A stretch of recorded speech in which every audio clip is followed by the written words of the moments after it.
നമുക്കെല്ലാവർക്കും സുപരിചിതമായൊരു വേദഭാഗമാണ് അപ്പോസ്തല പ്രവൃത്തികളുടെ പുസ്തകം 1-ാം അധ്യായം അതിൻ്റെ 8-ാമത് വാക്യം. അപ്പോസ്തല പ്രവൃത്തികളുടെ പുസ്തകം 1-ാം അധ്യായം അതിൻ്റെ 8-ാമത് വാക്യം നമുക്കെല്ലാവർക്കും സുപരിചിതമായ വേദഭാഗമാണ്. വായിച്ചു തന്ന് സഹായിക്കണമേ. പ്രവൃത്തികളുടെ പുസ്തകം 1-ാം അധ്യായം 8-ാമത് വാക്യം. എന്നാൽ പരിശുദ്ധാത്മാവ് നിങ്ങളുടെ മേൽ വരുമ്പോൾ നിങ്ങൾ ശക്തി ലഭിച്ചിട്ട് യെരൂശലേമിലും യഹൂദയിൽ എല്ലായിടത്തും ശമരിയിലും ഭൂമിയുടെ അറ്റത്തോളവും എന്റെ സാക്ഷികളാകുമെന്ന് പറഞ്ഞു. കരമുയർത്തി ദൈവത്തെ സ്തുതിച്ചാട്ടെ. വചന ശുശ്രൂഷയുടെ അനുഗ്രഹത്തിന് വേണ്ടി മുൻപായി അഭിഷിക്തൻ ഇവിടെ പ്രാർത്ഥിച്ചു കഴിഞ്ഞു. സ്തോത്രം. അകൽ പരിശുദ്ധാത്മാവ് നിങ്ങളുടെ മേൽ വരുമ്പോൾ നിങ്ങൾക്ക് എന്ത് വരും? ശക്തി ഇല്ലാതെ പറയരുത്, ശക്തിയോടെ പറഞ്ഞാട്ടെ. ശക്തി വരും. ശക്തി വന്നു കഴിഞ്ഞാൽ പിന്നെ അടങ്ങിയിരിക്കരുത്. ശക്തി ലഭിച്ചവൻ മൗനമായിരിക്കരുത്. ശക്തി ലഭിച്ചവൻ പരപ്രേരണ കൂടാതെ ദൈവത്തെ സ്തുതിക്കണം. Praise the Lord. ഹല്ലേലൂയ. മറ്റുള്ളവർ സ്തോത്രം പറയാൻ പറഞ്ഞതിന് ശേഷമല്ല സ്തോത്രം. അതിനൊക്കെ ഹൈന്ദവ സഹോദരങ്ങളെ ഞാൻ അഭിനന്ദിക്കാറുണ്ട്. നിങ്ങൾ വിചാരിക്കും ഇത് ഏത് ഗ്രൂപ്പിൽ നിൽക്കുന്നതാണെന്ന്. സ്തോത്രം. ഹൈന്ദവ സഹോദരങ്ങളെ ഞാൻ അഭിനന്ദിക്കാറുണ്ട്. നിങ്ങൾക്കറിയാമല്ലോ, ഇതുപോലെ വൈകിട്ട് സന്ധ്യാസമയമാകുമ്പോൾ അവർ ദീപാരാധനയ്ക്കായിട്ട് ക്ഷേത്രങ്ങളിലേക്ക് പോകും. ക്ഷേത്രങ്ങളിലേക്ക് ചെന്നിട്ട് ക്ഷേത്രത്തിനകത്ത് കയറും. അകത്ത് കയറിയിട്ട് വിഗ്രഹങ്ങൾ നിറഞ്ഞിരിക്കുന്ന അകത്തേക്ക് പൂജാരി കയറും. പൂജാരി കയറിയിട്ട് അദ്ദേഹം ആ വാതിൽ ഇങ്ങനെ അങ്ങ് കൊട്ടി അടയ്ക്കും. ശേഷം ഈ ഭക്തജനങ്ങൾ ക്ഷേത്രത്തിനകത്ത് തന്നെ നമ്മളെപ്പോലെ കസേരയിൽ ഇരിക്കുകയല്ല, അവർ രണ്ട് സൈഡിലും ഇങ്ങനെ നിൽക്കും. നിന്നിട്ട് അവരെന്നാ ചെയ്യുന്നതെന്ന് ചോദിച്ചു, അടയ്ക്കപ്പെട്ട ഈ വാതിലിൻ്റെ പുറത്തു നിൽക്കുന്ന ഈ ഭക്തജനങ്ങൾ കണ്ണുകൾ അടച്ച് കരങ്ങൾ കൂപ്പി ഏത് ശക്തിയാണോ അതിനകത്തിരിക്കുന്നത് അതിനെ ഇങ്ങനെ സ്തുതിച്ചുകൊണ്ട് നിൽക്കും. ഏകദേശം 35-40-45 മിനിറ്റ് അദ്ദേഹം അതിനകത്ത് ചില ക്രിയകളൊക്കെ ചെയ്യും. ഞാൻ വിശദീകരിക്കുന്നില്ല. എല്ലാം ചെയ്തതിന് ശേഷം ഇടത് കൈയിൽ കർപ്പൂര ദീപശികയും വലത് കൈയിൽ ഒരു മണിയും ഒക്കെ പിടിച്ചിട്ട് ഇദ്ദേഹം ഡോർ ഇങ്ങനെ വലിച്ചു തുറക്കും. ഡോറ് വലിച്ചു തുറക്കുമ്പോൾ ഈ ഡോറിലെല്ലാം ചെറിയ ചെറിയ മണികളുണ്ട്. ഈ മണിനാദം അങ്ങോട്ട് ഉയരും. രണ്ട് സൈഡിലും ഇങ്ങനെ മണിയടിക്കാൻ വലിയ ആൾക്കാരുണ്ട്. ആ മണിനാദം ഉയരും, ശംഖുനാദം ഉയരും. ഈ ശബ്ദം കേൾക്കുമ്പോൾ ഈ ഭക്തജനങ്ങൾ ഇവരെ ഉറക്കം വിളിക്കാൻ തുടങ്ങും. ചിലർ ഏത്ത വിടും, ചിലർക്ക് കവിണ്ണ് വീഴും. ഞാൻ പറഞ്ഞത് എന്നെ വളരെ ചിന്തിപ്പിച്ച ഒരു കാര്യം, ഈ പൂജാരി ഈ 35-40-45 മിനിറ്റ് അകത്ത് ഈ ക്രിയകളെല്ലാം ചെയ്യുമ്പോൾ ഈ വെളിയിൽ നിൽക്കുന്ന ഈ ഭക്തജനങ്ങൾ കണ്ണുകൾ അടച്ച് കരങ്ങൾ കൂപ്പി അതരം തുറന്ന് ഇങ്ങനെ സ്തുതിച്ചുകൊണ്ട് നിൽക്കും. ഒരിക്കൽ പോലും ഈ പൂജാരി അകത്തിരുന്നുകൊണ്ട് പുറത്തുള്ളവരോട് സ്തുതിച്ചോണേ, ഹലോ, കണ്ണടച്ചോണേ, കൈ കൂപ്പിക്കോട്ടേന്ന് പറഞ്ഞ് ഞങ്ങൾ കേട്ടിട്ടില്ല. കാരണം അറിഞ്ഞതിനെ അറിഞ്ഞവരങ്ങ് സ്തുതിക്കും. പക്ഷെ നമ്മുടെ ഇടയിലോട്ട് വന്നു കഴിഞ്ഞപ്പം ഒന്ന് സ്തുതിച്ചേ, ഒന്നുകൂടെ ഒന്ന് സ്തുതിച്ചേ, കൈ കുടഞ്ഞോണ്ട് സ്തുതിച്ചേ, തല കുലുക്കിക്കൊണ്ട് സ്തുതിച്ചേ, കുടലും മറിഞ്ഞാൽ ഇവിടെ കിടന്ന് പറയുന്നത്. ഇവിടെ പാട്ട് പാടിയ സഹോദരൻ എന്ത് കിടന്ന് ബുദ്ധിമുട്ടിക്കുന്നത് ഞാൻ കണ്ടു. സ്തോത്രം. സ്തുതിച്ചാട്ട് സ്തുതിച്ചാട്ട് സ്തുതിച്ചാട്ടെന്ന് പറഞ്ഞ് സ്തോത്രം. ആ ബാക്കിലിരിപ്പുണ്ട്. സ്തോത്രം പറഞ്ഞു പറയിപ്പിക്കുക. എൻ്റെ അധ്യാപകൻ കൂടിയായ രാജു മേത്ര പാസ്റ്റർ ഭാഷയിൽ പറയാറുണ്ട്, യാഗം തിളച്ചു മറിയുന്നവൻ അതരം പൂട്ടിയിരിക്കുക. സ്തോത്രം. ദൈവത്തിൻ്റെ വിടുതൽ ഓർത്താൽ ഒരിക്കലും നമുക്ക് മൗനമായിരിക്കാൻ കഴിയത്തില്ല. ഉന്നതമായ കുടുംബത്തിൽ ജനിച്ചു വളർത്തപ്പെട്ടവരായിരിക്കാം നാം. എത്ര ശ്രേഷ്ഠതകൾ നമുക്ക് പറയാനുണ്ടെങ്കിലും, സ്തോത്രം, എത്ര യോഗ്യതകൾ നമുക്ക് പറയാനുണ്ടെങ്കിലും, എത്ര വിദ്യാഭ്യാസം ഉയർച്ചകൾ നമുക്ക് പറയാനുണ്ടെങ്കിലും, സാമ്പത്തിക ഭദ്രത നമുക്ക് പറയാനുണ്ടെങ്കിലും, ദൈവത്തിൻ്റെ സാന്നിധ്യമില്ലാതെ ഒരു ക്രിസ്തു ഭക്തന് ഈ ഭൂമിയിൽ മുന്നോട്ട് പോകാൻ കഴിയില്ല. കാരണം 30 ലക്ഷത്തിന്മേൽ ജനം മോശയോടൊപ്പമുണ്ട്, സൈന്യബലമുണ്ട്, പ്രവാചകിയായ പെങ്ങൾ കൂടെയുണ്ട്, ആലോചന പറഞ്ഞു കൊടുക്കാൻ സഹോദരൻ അഹരോൻ കൂടെയുണ്ട്. എന്തിന്? അത്ഭുതം ചെയ്യാൻ കരുത്തുള്ള വടി കയ്യിലുണ്ട്. പക്ഷെ അദ്ദേഹം പറഞ്ഞു കേൾക്കണം, നിന്റെ സാന്നിധ്യമില്ലാതെ. എത്ര പേരത് ഗ്രഹിച്ചെന്ന് എനിക്കറിയത്തില്ല. ലക്ഷങ്ങൾ കൂടെയുണ്ടെങ്കിലും, ആലോചനക്കാരനും അരുളപ്പാട് കൊടുക്കാൻ സഹോദരങ്ങളുണ്ടെന്ന് പറഞ്ഞാലും, അത്ഭുതം ചെയ്യാനുള്ള കൃപയുണ്ടെന്ന് പറഞ്ഞാലും, ഒരു ക്രിസ്തു ഭക്തന്റെ ക്രിസ്തീയ ജീവിതത്തിന്റെ മുന്നോട്ട് പ്രയാണത്തിൽ അവനൊന്നേ വിളിച്ചു ചോദിക്കാനുള്ള, ദൈവമേ, നിന്റെ സാന്നിധ്യമില്ലാതെ നീ എന്നെ അയക്കരുതേ. അങ്ങനെയെങ്കിൽ ഈ കൺവെൻഷന്റെ 2-ാം ദിനം രാത്രിയിൽ എന്തെല്ലാം ശ്രേഷ്ഠതകൾ നമുക്ക് പറയാനുണ്ടെങ്കിലും, ഏതെല്ലാം യോഗ്യതകൾ നമുക്ക് പറയാനുണ്ടെങ്കിലും, ദൈവമേ, നിന്റെ സാന്നിധ്യം എന്നോട് കൂടെ ഇരിക്കണം. Price the Lord. ആരൊക്കെ നമുക്ക് വേണ്ടി പ്രാർത്ഥിക്കാനുണ്ടെങ്കിലും, അപ്പൻ കാണും, അമ്മ കാണും, സഹോദരങ്ങൾ കാണും, പാസ്റ്റർ കാണും, പാസ്റ്ററമ്മച്ചി കാണും, പാസ്റ്റർപ്പച്ചൻ കാണും, ആരൊക്കെ പ്രാർത്ഥിക്കാനുണ്ടെങ്കിലും ക്രിസ്തീയ ജീവിതത്തിൻ്റെ സുഗമമായ യാത്രയ്ക്ക് വ്യക്തിപരമായ പ്രാർത്ഥന അത്യന്താപേക്ഷിതമാണ്. ഈ 3-ാം സഹസ്രാബ്ദത്തിൽ ദൈവത്തിനാവശ്യം പ്രാർത്ഥനാ പോരാളികളെ. Praise the Lord. പ്രാർത്ഥിക്കുന്നവരെ ദൈവത്തിന് വേണം. സ്തോത്രം. പ്രാർത്ഥനയില്ലാതെ നമുക്ക് ഒരിക്കലും മുന്നോട്ട് പോകാൻ കഴിയത്തില്ല. സ്തോത്രം. ശ്രദ്ധിക്കണമേ. നമുക്കറിയാം, പെട്രോളും ഡീസലും ഒക്കെ കയറ്റിക്കൊണ്ട് വരുന്ന വലിയ ടാങ്കർ ലോറി നമ്മൾ കണ്ടിട്ടുണ്ട്, വലിയ വാഹനം. ഈ വലിയ ലോറിയുടെ മുകളിൽ നിറഞ്ഞു നിൽക്കുന്ന ടാങ്കിനകത്ത് ഫുള്ള് പെട്രോളാണ്, ഫുള്ള് ഡീസലാണ്. പക്ഷെ ഈ വണ്ടി മുന്നോട്ട് പോകണമെങ്കിൽ പറഞ്ഞാട്ട് സഹോദരിമാരെ, ഡ്രൈവർ വേണമെന്നോ? കഷ്ടം. ഞങ്ങൾ അങ്ങനെ പറയൂ. കണ്ടോ? സ്തോത്രം. ഞങ്ങൾ സഹോദരിമാർ പറഞ്ഞു കേട്ടോ, ഡ്രൈവർ ഉണ്ടെങ്കിൽ മുന്നോട്ട് പോകുന്നു. ഈ ലോറിയുടെ മുകളിൽ നിറഞ്ഞു നിൽക്കുന്ന ടാങ്കിനകത്ത് ഫുള്ള് ഡീസലാണ്, ഫുള്ള് പെട്രോളാണ്. പക്ഷേ ഡ്രൈവർ ഉണ്ടായാൽ ഈ വണ്ടി മുന്നോട്ട് പോവോ? പറഞ്ഞാട്ടെ. ഡ്രൈവർ വന്ന് സ്റ്റിയറിങ്ങെ പിടിച്ചാൽ വണ്ടി മുന്നോട്ട് പോകില്ല. ഇതിനൊരു സ്പെഷ്യൽ ടാങ്ക് ഉണ്ട്. മനസ്സിലാകുന്നുണ്ടോ? ആ ടാങ്ക് നിറഞ്ഞിട്ടില്ലെങ്കിൽ, ആ ടാങ്കിനകത്ത് പെട്രോൾ ഇല്ലെങ്കിൽ ഒരിക്കലും ഈ വണ്ടി മുന്നോട്ട് പോകില്ല. ആരൊക്കെ കൂടെ ഉണ്ടെന്ന് പ്രാർത്ഥിക്കുന്നവരുണ്ടെന്ന് പറഞ്ഞാലും പ്രാർത്ഥിക്കുന്നവരുടെ ഇടയിലാണ്. സ്തോത്രം. പ്രാർത്ഥിക്കുന്നവരുടെ കൂട്ടത്തിലാണ് ഞങ്ങളുടെ അമ്മാച്ചൻ പ്രാർത്ഥിക്കുന്നുണ്ട്, കൊച്ചമ്മ പ്രാർത്ഥിക്കുന്നുണ്ട്, ഞങ്ങൾ പോകുന്നില്ലേലും അവരൊക്കെ ഉണ്ടെന്ന് പറഞ്ഞാലും വ്യക്തിപരമായ ജീവിതത്തിൽ പ്രാർത്ഥനയില്ലെങ്കിൽ ഒരു ഭക്തന് മുന്നോട്ട് പോകാൻ കഴിയത്തില്ല. Price the Lord. സ്തോത്രം. അപ്പോൾ ഒരു കാര്യം ആദ്യമേ പറയുക, അവൻ്റെ നാമത്തിന് തക്ക മഹത്വം കൊടുക്കാനാണ് നാം വന്നത്. കാരണം വാസ്തവമായി നമ്മുടെ കർത്താവ് നമ്മുടെ മധ്യത്തിൽ ആഗതനായിട്ടുണ്ട്. അവൻ കിഴക്കോ പടിഞ്ഞാറോ തെക്കോ വടക്കോ ഒന്നുമല്ല നമ്മുടെ കർത്താവ് വന്നത്. അങ്ങനെയെങ്കിൽ നമുക്ക് അങ്ങോട്ടങ്ങ് തിരിഞ്ഞിരിക്കാമായിരുന്നു. അല്ല, കൂടി വരുന്നവരുടെ നടുവിൽ ഞാൻ ആഗതനാകാമെന്ന് വാക്ക് പറഞ്ഞ വലിയവനായ ദൈവം വാഗ്ദത്ത പ്രകാരം നമ്മുടെ മധ്യത്തിലുള്ളത് ഓർത്ത് ഞാൻ ദൈവത്തെ സ്തുതിക്കുന്നു. ഇന്ന് രാത്രി വിശ്വസിക്കുന്നവർക്ക് വേണ്ടി ഈ ശക്തി വ്യാപരിക്കും. Praise the Lord. സ്തോത്രം. ഞങ്ങളോടൊപ്പം കുറേ സഹോദരങ്ങളുണ്ട്. ഞങ്ങളെല്ലാം മുസ്ലിം വിഭാഗത്തിൽ നിന്നും ഹൈന്ദവ വിഭാഗത്തിൽ നിന്നും സാമുദായിക അനുഭവത്തിൽ നിന്നും സ്തോത്രം യേശുവിനെ വ്യക്തിപരമായ ജീവിതത്തിൽ രുചിച്ചറിഞ്ഞ് ഇറങ്ങി തിരിച്ചു വരാം. സ്തോത്രം. വളരെ പൈശാചിക കുറേ മുസ്ലിം സഹോദരിമാരെന്നോടൊപ്പമുണ്ട്. ഞങ്ങൾ ഒരുമിച്ച് എല്ലായിടും മീറ്റിങ്ങിന് പോകുന്നത്. വളരെ പൈശാചിക ബന്ധനത്തിൽ സ്തോത്രം തകർക്കപ്പെട്ട അനുഭവത്തിൽ ആർക്കും വിടിവിപ്പാൻ കഴിയാതെ പൈശാചിക ബന്ധനങ്ങളാൽ തകർക്കപ്പെട്ട് കിടന്നതാ. പക്ഷെ കർത്താവ് അവരെ സൗഖ്യമാക്കി. അപ്പൊ ഈ അത്യന്ത ശക്തി എവിടെയൊക്കെ വ്യാപരിക്കുന്നുണ്ടോ അവിടെയൊക്കെ ദൈവത്തിന് മഹത്വം ഇറങ്ങുവാനിടയായിത്തീരും. ഇന്ന് രാത്രി എത്ര പേർ വിശ്വസിക്കുന്നുണ്ട് ആ കർത്താവിൻ്റെ സാന്നിധ്യം ഇവിടെയുണ്ട്, ഈ ദേശത്തുണ്ട്? ഒരുപക്ഷെ ഈ പന്തലിനകത്തല്ല, വീടുകളിൽ, വീതികളിൽ, വഴിയോരങ്ങൾ, വാഹനങ്ങളിലൊക്കെ ഞങ്ങളെ ശ്രദ്ധിക്കുന്ന മാന്യ ശ്രോതാക്കളെ, ഈ പന്തലിനകത്തല്ലെങ്കിലും നിങ്ങൾ ഇരിക്കുന്ന സ്ഥാനത്ത് ദൈവത്തിൻ്റെ മഹത്വം ഇന്ന് രാത്രി തിരിച്ചറിയേണ്ടതിന്, ഒരു വലിയ ദൈവപ്രവൃത്തി ഈ ദേശത്ത് സംഭവിക്കേണ്ടതിന് എല്ലാവരും ഒരു നിമിഷം അതരം തുറന്ന് സ്തോത്രം ചെയ്താട്ട് ദേശത്തിന് മേൽ അടക്കി ഭരിക്കുന്ന സകല അന്ധകാര ശക്തികളുടെ മേലും ദൈവത്തിൻ്റെ മഹത്വം ഇറങ്ങേണ്ടതിന്. കാരണം നാം ഇവിടുന്ന് സ്തുതിസ്തോത്രങ്ങൾ അർപ്പിക്കുമ്പോൾ അദൃശ്യമണ്ഡലങ്ങളിൽ ഒരു വലിയ യുദ്ധം നടക്കുകയാണ്. അത് പ്രാർത്ഥിക്കുന്ന ഭക്തനറിയാം. കാരണം ഉൾമുറിയിലിരുന്ന് പ്രാർത്ഥിക്കുന്നതായ ദാനിയേലിനോട് ചോദിച്ചാൽ, അകത്തിരുന്ന് പ്രാർത്ഥിക്കുന്ന ദാനിയേലിനോട് ചോദിച്ചാൽ അവൻ പറയും, 1-ാം ദിവസം മുട്ടുമടക്കിയപ്പോഴേ പ്രാർത്ഥനയുടെ ഉത്തരമായി സ്വർഗത്തിൽ നിന്ന് ദൂതൻ ഇറങ്ങിയതാ എന്ന ദേശത്തെ അടക്കി ഭരിക്കുന്ന ഭക്തന്റെ കരത്തിലേക്ക് വാഗ്ദത്തം എത്തിക്കയില്ലെന്ന്, പ്രാർത്ഥിക്കുന്നവന്റെ കയ്യിൽ മറുപടി കൊടുക്കയില്ലെന്ന് വാദിക്കുന്ന ദേശത്തെ പാർസി പ്രഭു ഉണ്ട്. പാർസി പ്രഭുവിന്റെ ശക്തികളെ അറിയാതെ അകത്തിരുന്ന് ഭക്തൻ വീണ്ടും പ്രാർത്ഥിക്കാൻ തുടങ്ങി.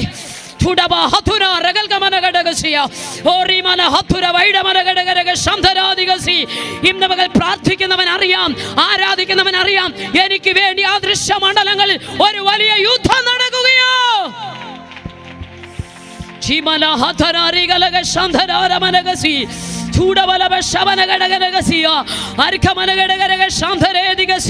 ഉൾമുറിയിരുന്ന ദാനിയേൽ 1-ാം ദിവസം പ്രാർത്ഥിച്ചു, 2-ാം ദിവസം പ്രാർത്ഥിച്ചു, 5-ാം ദിവസം പ്രാർത്ഥിച്ചു, 10-ാം ദിവസം പ്രാർത്ഥിച്ചു, 15-ാം ദിവസം പ്രാർത്ഥിച്ചു. പ്രാർത്ഥന സ്വർഗത്തിലെത്തി. ഭക്തന്റെ കയ്യിൽ മറുപടി കിട്ടിയില്ല. ദൂതൻ ഇറങ്ങി, പ്രധാന പ്രഭുവായ മീഖായേൽ ഇറങ്ങി പ്രാർത്ഥനയ്ക്ക് തടസ്സമായി അദൃശ്യ മണ്ഡലങ്ങളിൽ തടഞ്ഞു വെക്കുന്ന അന്ധകാര ശക്തികളെ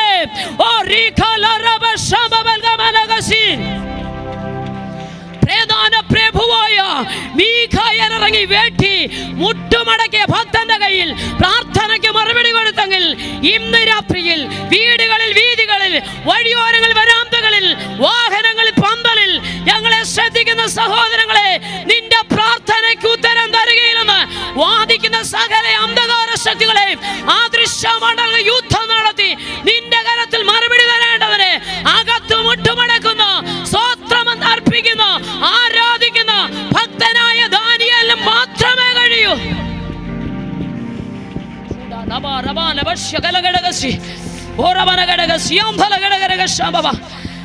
ദൈവത്തിന് തക്ക മഹത്വം നീ കൊടുത്താൽ മതി. പ്രാർത്ഥനയ്ക്ക് ദൈവത്തിന്റെ നാമത്തിന് തക്ക മഹത്വം കൊടുത്താൽ മതി. യുദ്ധം യഹോവയ്ക്കുള്ളതാ, യുദ്ധം യഹോവയ്ക്കുള്ളതാ. അദൃശ്യ മണ്ഡലങ്ങൾ ദൈവത്തിന്റെ മഹത്വം വെളിപ്പെടും. വിശ്വസിക്കേ, വിശ്വസിക്കേ. ഈ കൺവെൻഷൻ കഴിയുമ്പോൾ, ഈ പ്രാർത്ഥന കഴിയുമ്പോൾ, ഭാരപ്പെടുന്ന വിഷയത്തിന്മേൽ, തകർന്നിരിക്കുന്ന വിഷയത്തിന്മേൽ ദൈവിക മഹത്വം നിന്റെ വ്യക്തിപരമായ ജീവിതത്തിൽ, നിന്റെ കുടുംബത്തിൽ, സഭയിൽ അത് വെളിപ്പെടും. അത് സംഭവിക്കൂ, സംഭവിക്കൂ.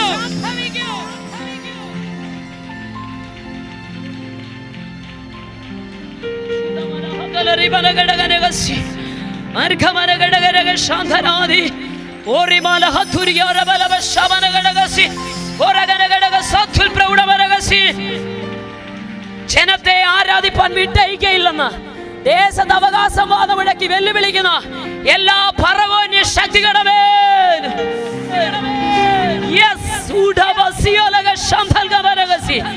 ഇന്ന് രാത്രി ആത്മാവിൽ കൃപ പ്രാപിച്ച ഞങ്ങൾ ഒരുമിച്ച് ജയമെടുത്തു പ്രാർത്ഥിക്കുക. ദൈവജനത്തെ നശിപ്പിക്കുമെന്നും മുടിക്കുമെന്നും വെല്ലുവിളിക്കുന്ന എല്ലാ ഗോലിയാത്തിന്റെ ശക്തികളെ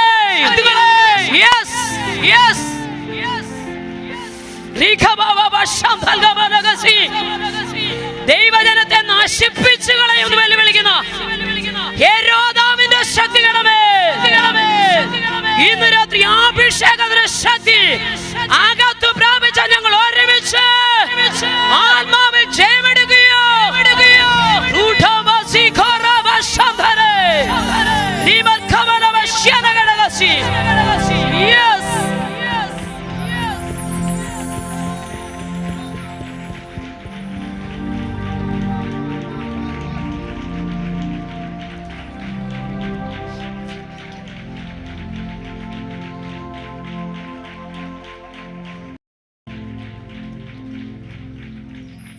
പ്രാർത്ഥിക്കുന്നവന് മറുപടിയുണ്ട്. എത്ര പേര് വിശ്വസിക്കുന്നു? പ്രാർത്ഥനയ്ക്ക് ഉത്തരമുണ്ട്. സ്തോത്ര അനുഭവ സാക്ഷ്യങ്ങളൊക്കെ പറഞ്ഞു ഇവിടെ നിന്നാൽ, ഇന്ന് നാളെ പ്രഭാതം വരെയും പറഞ്ഞു നിന്നാലും തീരാത്ത രീതി കർത്താവ് ഞങ്ങളുടെ ജീവിതത്തിൽ വലിയവ ചെയ്തു. യേശുവിനെ അറിയാത്തൊരു കുടുംബത്തിലാണ് ഞാൻ ജനിച്ചു വളർത്തപ്പെട്ടത്. രക്ഷ എന്താണെന്ന് ഞങ്ങൾക്കറിയില്ല. അറിയാവുന്ന രക്ഷയ്ക്ക് 30 ദിവസം, 60 ദിവസം, 90 ദിവസത്തെ കാലാവധിയുണ്ട്. സ്തോത്രം. അത് ശരീരത്തിന്റെ വിവിധ ഭാഗത്ത് എഴുതി കിട്ടുന്ന രക്ഷയായിരുന്നു. കാലാവധി കഴിയുമ്പോൾ അഴിച്ചു കളയും. സ്തോത്രം. എന്നാൽ നിത്യമായ രക്ഷയെക്കുറിച്ച് ഒരു വിദ്യാർത്ഥിയായിരിക്കുമ്പോഴാണ് ഞാൻ കേട്ടത്. സ്തോത്രം. ഹല്ലേലൂയ. പഠിച്ചു വെച്ച പാഠങ്ങളും വളർന്നു വന്ന സാഹചര്യം ഈ പുസ്തകത്തിനെതിരായിരുന്നു. സ്തോത്രം, സ്തോത്രം. ഒരു കാര്യം മനസ്സിലാക്കാം, അന്നും ഇന്നും എന്നും ഈ നാമത്തിനെതിരുണ്ട്. ഹലോ, സ്തോത്രം. ഈ നാമത്തോടും ക്രിസ്തുവിനോടും സ്തോത്രം അന്നും ഇന്നും എന്നും ഈ ലോകത്തിന് എതിർപ്പുണ്ട്. ഒരിക്കൽ എൻ്റെ പ്രാർത്ഥനാ മുറി ഞാൻ എൻ്റെ കർത്താവിനോട് ചോദിച്ചൊരു കാര്യം, ദൈവമേ എന്തുകൊണ്ട് സ്തോത്രം ആർക്കും ദോഷം ചെയ്യാത്ത, എല്ലാവരെയും സ്നേഹിക്കാൻ പഠിപ്പിച്ച എൻ്റെ കർത്താവിനോട് സ്തോത്രം ഈ നാമത്തോട് ഈ ലോകത്തിന് ഇത്രയും വൈരാഗ്യമുണ്ട്, ഇത്രയും എതിർപ്പുണ്ട്. അന്ന് എൻ്റെ പ്രാർത്ഥനാ മുറി കർത്താവിനോട് ഇടപെട്ട കാര്യം പല സ്റ്റേജുകളിൽ ഞാൻ പറഞ്ഞിട്ടുണ്ട്. സ്തോത്രം. കുഞ്ഞെ, ഒരു വ്യക്തിയോട് സമൂഹത്തിന് മുഴുവൻ പകയാണെങ്കിൽ, പിണക്കമാണെങ്കിൽ, ആ വ്യക്തി മരിച്ചടക്കപ്പെട്ട് കഴിഞ്ഞാൽ അവനോടുള്ള പകയും അവനോടുള്ള വിദ്വേഷം, പിണക്കം സമൂഹത്തിൽ നിന്ന് ഇല്ലാതാകും. കാരണം അവൻ മരിച്ചടക്കപ്പെട്ട് കഴിഞ്ഞു. പക്ഷെ ക്രിസ്തുവിനോടും ആ നാമത്തോടുമുള്ള എതിർപ്പ്, ആ പിണക്കം സമൂഹത്തിൽ നിന്നും തീർന്നു പോകാൻ ഒറ്റ കാരണം, യേശു മരിച്ചിട്ടില്ല, അവൻ ഇന്നും ജീവിക്കുന്ന ദൈവമാണ്. അതനുഭവിക്കുന്ന ദൈവജനത്തെ ഓർത്ത് ദൈവത്തെ സ്തുതിക്കുന്നു. സ്തോത്രം. നമ്മൾ ആർക്കുന്നതിന്റെ പിന്നെ വലിയ സന്തോഷമാണ്. കാരണം നേതാവ് ജയിച്ചാൽ അണികൾ അടങ്ങിയിരിക്കുകയാണ്. കഴിഞ്ഞ ദിവസം ഞങ്ങളുടെ ഇവിടെ ഇലക്ഷൻ കഴിഞ്ഞു. സ്തോത്രം. നീ റിസൾട്ടിന് വേണ്ടി ഇങ്ങനെ കാത്തിരിക്കുക. സ്തോത്രം, സ്തോത്രം. റിസൾട്ട് അറിയുന്നത് നിങ്ങൾ നോക്കിക്കോണം. പ്രത്യേകിച്ച് ഞങ്ങളുടെ ജില്ലയിൽ, ആലപ്പുഴ ജില്ലയിലോട്ടൊക്കെ വന്ന സഹോദരന്മാർക്ക് ബൈക്കേ പോകുന്നതാണ്. അവർ ഇരുന്നല്ല ഓടിക്കുന്നത്, നിന്നുകൊണ്ട് ഓടിക്കും. സ്തോത്രം, സന്തോഷം. കാറൊക്കെ ഓടിപ്പോകുമ്പോൾ കാറിൻ്റെ ഗ്ലാസ്സൊക്കെ താത്തിയിട്ടിട്ട് വെളിയിലോട്ട് ജയിച്ചേ ജയിച്ചേ നേതാവ് ജയിച്ചേ. കാരണം എന്നാണെന്നറിയാമോ? നേതാവ് ജയിച്ചാൽ അണികൾക്ക് സന്തോഷമാണ്, അടങ്ങിയിരിക്കുകയാണ്. പക്ഷെ തോറ്റ പാർട്ടിയുടെ ആൾക്കാരെ പിന്നെ 2 മാസത്തേക്ക് വിളിക്കാണില്ല. സ്തോത്രം. ജയിച്ചവരോട് ചോദിച്ചു, അവരുടെ സന്തോഷം പറഞ്ഞിരിക്കും. അവരങ്ങ് ആർത്തിരിക്കും, ആർത്തു സന്തോഷിക്കും. കാരണം ജയിച്ചേ ജയിച്ചേ നേതാവ് ജയിച്ചേ. എന്തിനാ 5 വർഷം ഭരിക്കാൻ? അപ്പൊ ആർക്കുന്ന സഹോദരങ്ങളോട് ഞാൻ പറയാം, നമ്മുടെ നേതാവും ജയിച്ചു. മരണത്തെയും പാതാളത്തെയും പിശാചിനെയും കാൽവറി ജയിച്ച് ജയഭേരി മുഴക്കിയ നസ്രയനായ യേശു ക്രിസ്തുവിനെയാണ് നാം ആരാധിക്കുന്നത്. സ്തോത്രം, ഹല്ലേലൂയ. ഉലകത്തിലെ സകല മഹാന്മാരും കല്ലറ കൊണ്ട് അവസാനിച്ചപ്പോൾ, സ്തോത്രം, നമുക്കറിയാം ലോകത്തെ കിടുകിട ചിരിപ്പിക്കുകയും ചിന്തിപ്പിക്കുകയും ചെയ്ത നാടകൃത്താണ് വില്യം ഷേക്സ്പിയർ. അദ്ദേഹത്തിന്റെ കല്ലറയിലും ഇങ്ങനെ ആലേഖനം ചെയ്തിട്ടുണ്ട്, മഹാനായ വില്യം ഷേക്സ്പിയർ ഇവിടെ വിശ്രമിക്കുന്നു. തൂലിക കൊണ്ട് ലോകത്തെ ചിരിപ്പിക്കുകയും ചിന്തിപ്പിക്കുകയും ചെയ്ത ആളാണ്. സ്തോത്രം. കടലെ നീ കരയായിരുന്നുവെങ്കിൽ നിന്നെ ഞാൻ കീഴടക്കുമായിരുന്നു. ആർത്തട്ടഗസ്റ്റ് പറഞ്ഞ മഹാനായ അലക്സാണ്ടർ ചക്രവർത്തിയുടെ കല്ലറയിലും അങ്ങനെ തന്നെ ആലേഖനം ചെയ്തിരിക്കുന്നു. മഹാനായ അലക്സാണ്ടർ ചക്രവർത്തി ഇവിടെ വിശ്രമിക്കുന്നു. സ്തോത്രം. ഇന്ത്യയുടെ വാനമ്പാടി എന്നറിയപ്പെടുന്ന സരോജിനി നായിഡു മഹാത്മജി മരിച്ച് ദിവസങ്ങൾ കഴിഞ്ഞപ്പോൾ കവാടത്തിൽ ചെന്ന് വിളിച്ചു പറഞ്ഞു, അല്ലയോ മഹാത്മാവേ, കൃഷ്ണനും മരിച്ചു, ക്രിസ്തുവും മരിച്ചു, ബുദ്ധനും മരിച്ചു, ക്രിസ്തു 3-ാം ദിവസം ഉയർത്തെഴുന്നേറ്റു, ആകയാൽ താങ്കൾക്കും ഉയർക്കരുതോ? ശ്രദ്ധിക്കണമേ, ഉലകത്തിലെ സകല മഹാന്മാരുടെയും കല്ലറ അടയപ്പെട്ട് കിടക്കുമ്പോൾ നോക്കൂ, പാലസ്തീന്റെ വിരിമാർവിൽ ഇന്നും തുറക്കപ്പെട്ടൊരു കല്ലറയുണ്ട്. അവിടെ ഇങ്ങനെ എഴുതിയിരിക്കുന്നു, അവൻ ഇവിടെ ഇല്ല. സ്തോത്രം. മരണത്തെ ജയിച്ചവൻ, പാതാളത്തെ ജയിച്ചവൻ, അല്ല ലോകത്തെ ജയിച്ചവൻ, പിശാചിനെ ജയിച്ചവൻ. ഹല്ലേലൂയ. അങ്ങനെയെങ്കിൽ നാം ജയഭേരി മുഴക്കുന്നതിന് 1-ാമത്തെ ഘടകം നമ്മുടെ നേതാവ് ജയിച്ചവനാണ്. നമുക്ക് എന്തോ ബുദ്ധിമുട്ടാ കരം ഉയർത്തി സ്വോത്രം പറയാൻ.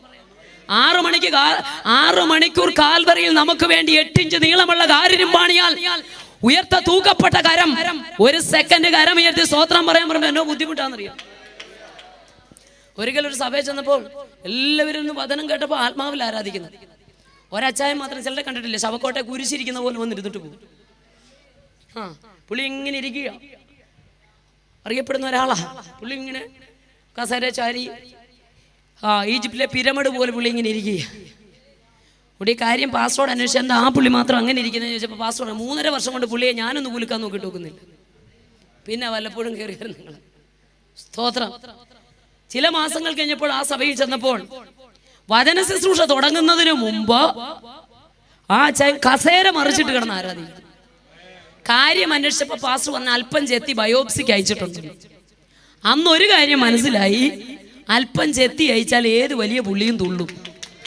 അതുകൊണ്ട് എൻ്റെ സഹോദരങ്ങളോട് എനിക്ക് പറയാനുള്ളത്, ഈ കൊഴിഞ്ഞ വല്ലും പൊട്ടിയ ചെവിയും മങ്ങിയ കണ്ണും എടറിയ ശബ്ദവും വിറയ്ക്കുന്ന കാലുകളും കുഴഞ്ഞ കൈകളും ഉള്ളപ്പോൾ എന്നാ ഇനി ശേഷിക്കുന്ന കാലം കർത്താവിന് വേണ്ടി. അന്ന് ഭർത്താവിന് വേണ്ട, അന്ന് ഭാര്യയ്ക്ക് വേണ്ട, പിള്ളേർ ഓൾഡ് ഏജ് ഹോമിൽ കൊണ്ട് കളയും. സ്തോത്രം. തൊണ്ടക്കുഴി ശബ്ദമുള്ള സമയത്ത് വീണ്ടെടുപ്പിന്റെ മഹത്വം തിരിച്ചറിഞ്ഞവർ ദൈവത്തെ സ്തുതിക്കണം. സ്തോത്രം. ഒറ്റയ്ക്ക് നിൽക്കേണ്ടി വന്നാലും പ്രമാണത്തിന് വേണ്ടി നിൽക്കണം. സ്തോത്രം. അല്ലേലി കാലങ്ങൾ മാറട്ടെ. നമുക്കറിയാം കാളവണ്ടി യുഗത്തിൽ നിന്ന് നമ്മൾ കമ്പ്യൂട്ടർ യുഗത്തിലേക്ക് വന്നു, പക്ഷെ പ്രമാണത്തിന് മാറ്റമില്ല. സന്തോഷത്തോടെ ദൈവത്തെ സ്തുതിച്ചാട്ടെ. സ്തോത്രം. പ്രവാസികളുടെ കൂട്ടത്തിൽ ഒരുപാട് പേരെ പിടിച്ചുകൊണ്ടുപോയി. എല്ലാവരുടെയും പേര് പുസ്തകത്തിലില്ല, പക്ഷെ പ്രമാണത്തിന് വേണ്ടി നിന്നവന്റെ പേര് ഇതിനകത്തുണ്ട്. സ്തോത്രം. വചനം അറിയാവുന്നവർക്ക് ഞാൻ പറയുന്നത് വേഗത്തിൽ മനസ്സിലാകും. ചന്ദ്രക്കെ മേശക്കെ അവേന്ദ്രകോ എന്നൊക്കെ നമ്മൾ വിളിക്കുന്നു, അത് അവരുടെ ഒഫീഷ്യൽ നെയിം അല്ല, അന്യരാജ്യത്തെ രാജാവിട്ട പേരാ. സ്തോത്രം. നിങ്ങൾ അവരെയൊക്കെ ഒന്ന് നോക്കിക്കേ. രാജ്യം മാറി, പേര് മാറി, വസ്ത്രധാരണത്തിന് മാറ്റമുണ്ട്, ഭക്ഷണം മാറി, ഭാഷ മാറി, കൽദയ ഭാഷ പഠിപ്പിച്ചെന്ന് അവിടെ എഴുതിയിരിക്കുന്നത്. മനസ്സിലാകുന്നുണ്ടോ? സ്തോത്രം. തമിഴിൽ പ്രസംഗിക്കാൻ എനിക്കറിയില്ല. സ്തോത്രം. ഹല്ലേലൂയ. തമിഴ് നന്നായിട്ട് അറിയാവുന്നവരെ എവിടെയുള്ളതെന്ന് എനിക്കറിയാം. സ്തോത്രം. മലയാളം നന്നായിട്ട് അറിയാവുന്ന എനിക്കറിയാം. ശ്രദ്ധിക്കണം. രാജ്യം മാറി, ഭാഷ മാറി, വേഷം വസ്ത്രധാരണത്തിന് മാറ്റമുണ്ട്, ഭക്ഷണം മാറി, പേര് മാറി. സ്തോത്രം. പ്രമാണത്തിന് ഒരു മാറ്റവും ഇല്ലെന്ന്. 30 അടി ഉയരമുള്ളതൊന്ന് മുന്നിൽ കൊണ്ട് നിർത്തിയിട്ട് ജാതിക രാജാവായ നെബൂഖദ്നേസർ പറഞ്ഞു, കാഹളം, തമ്പുരു, കുഴല് ഇതെല്ലാം ഊതുമ്പോൾ നിങ്ങൾ ഇതിന്റെ മുമ്പിൽ വീഴണം. രാജ്യം മാറി, പേര് മാറി, ഭാഷ മാറി, ഭക്ഷണം മാറി, വസ്ത്രധാരണത്തിന് മാറ്റമുണ്ട്. ഉള്ളിലിരിക്കുന്ന പ്രമാണത്തിന് ഒരിക്കലും ഒരു കോട്ടം സംഭവിക്കാതെ പറഞ്ഞു. സ്തോത്രം. നിങ്ങളൊന്ന് ചിന്തിച്ചു നോക്കിയേ. മണിക്കൂറുകൾ മുമ്പ് വരെ ഈ മഹാരാജാവ് എന്തോ കൽപ്പിച്ചാലും അത് അടിമകളായി വരെ അല്ലേ? പ്രവാസികളെ പിടിച്ചുകൊണ്ട് പോയത് അടിമകളാ. സ്തോത്രം. രാജാവ് എന്ത് കൽപ്പിച്ചാലും മഹാരാജാവേ അടിയൻ ഇതായെന്ന് കൊണ്ട് ഓച്ചാനിച്ച് നിന്ന് അനുസരിച്ചവരായി വരാ. പക്ഷെ പ്രമാണത്തിന്റെ കാര്യം വന്നപ്പോൾ മുഖഭാവം അങ്ങ് മാറി. രാജാവ് എന്ന് പോലും വിളിച്ചില്ല. പിന്നെ വിളിച്ചത് എങ്ങനെ? നെബൂഖദ്നേസറേ, ഈ കാര്യത്തിൽ മാത്രം ഉത്തരം പറയാൻ ഞങ്ങൾക്ക് ആവശ്യമില്ല. ഞങ്ങൾ സേവിക്കുന്ന ദൈവം ജീവിക്കുന്നു. ഇന്ന് രാത്രി എത്ര പേർക്ക് ഉറപ്പുണ്ട്? ഞങ്ങൾ ആരാധിക്കുന്ന ദൈവം ജീവിക്കുന്നു. കാളവണ്ടി യുഗത്തിൽ നിന്ന് കമ്പ്യൂട്ടർ യുഗത്തിലേക്ക് വന്നു. ഒക്കെ ശരിയാ. ഒരുപക്ഷെ വസ്ത്രധാരണത്തിന് മാറ്റമുണ്ടാകാം, രാജ്യം മാറിയെന്നിരിക്കാം, ഭാഷ മാറിയെന്നിരിക്കാം, ഭക്ഷണം മാറിയെന്നിരിക്കാം. പക്ഷേ അകത്ത് പ്രാപിച്ച പ്രമാണത്തിന്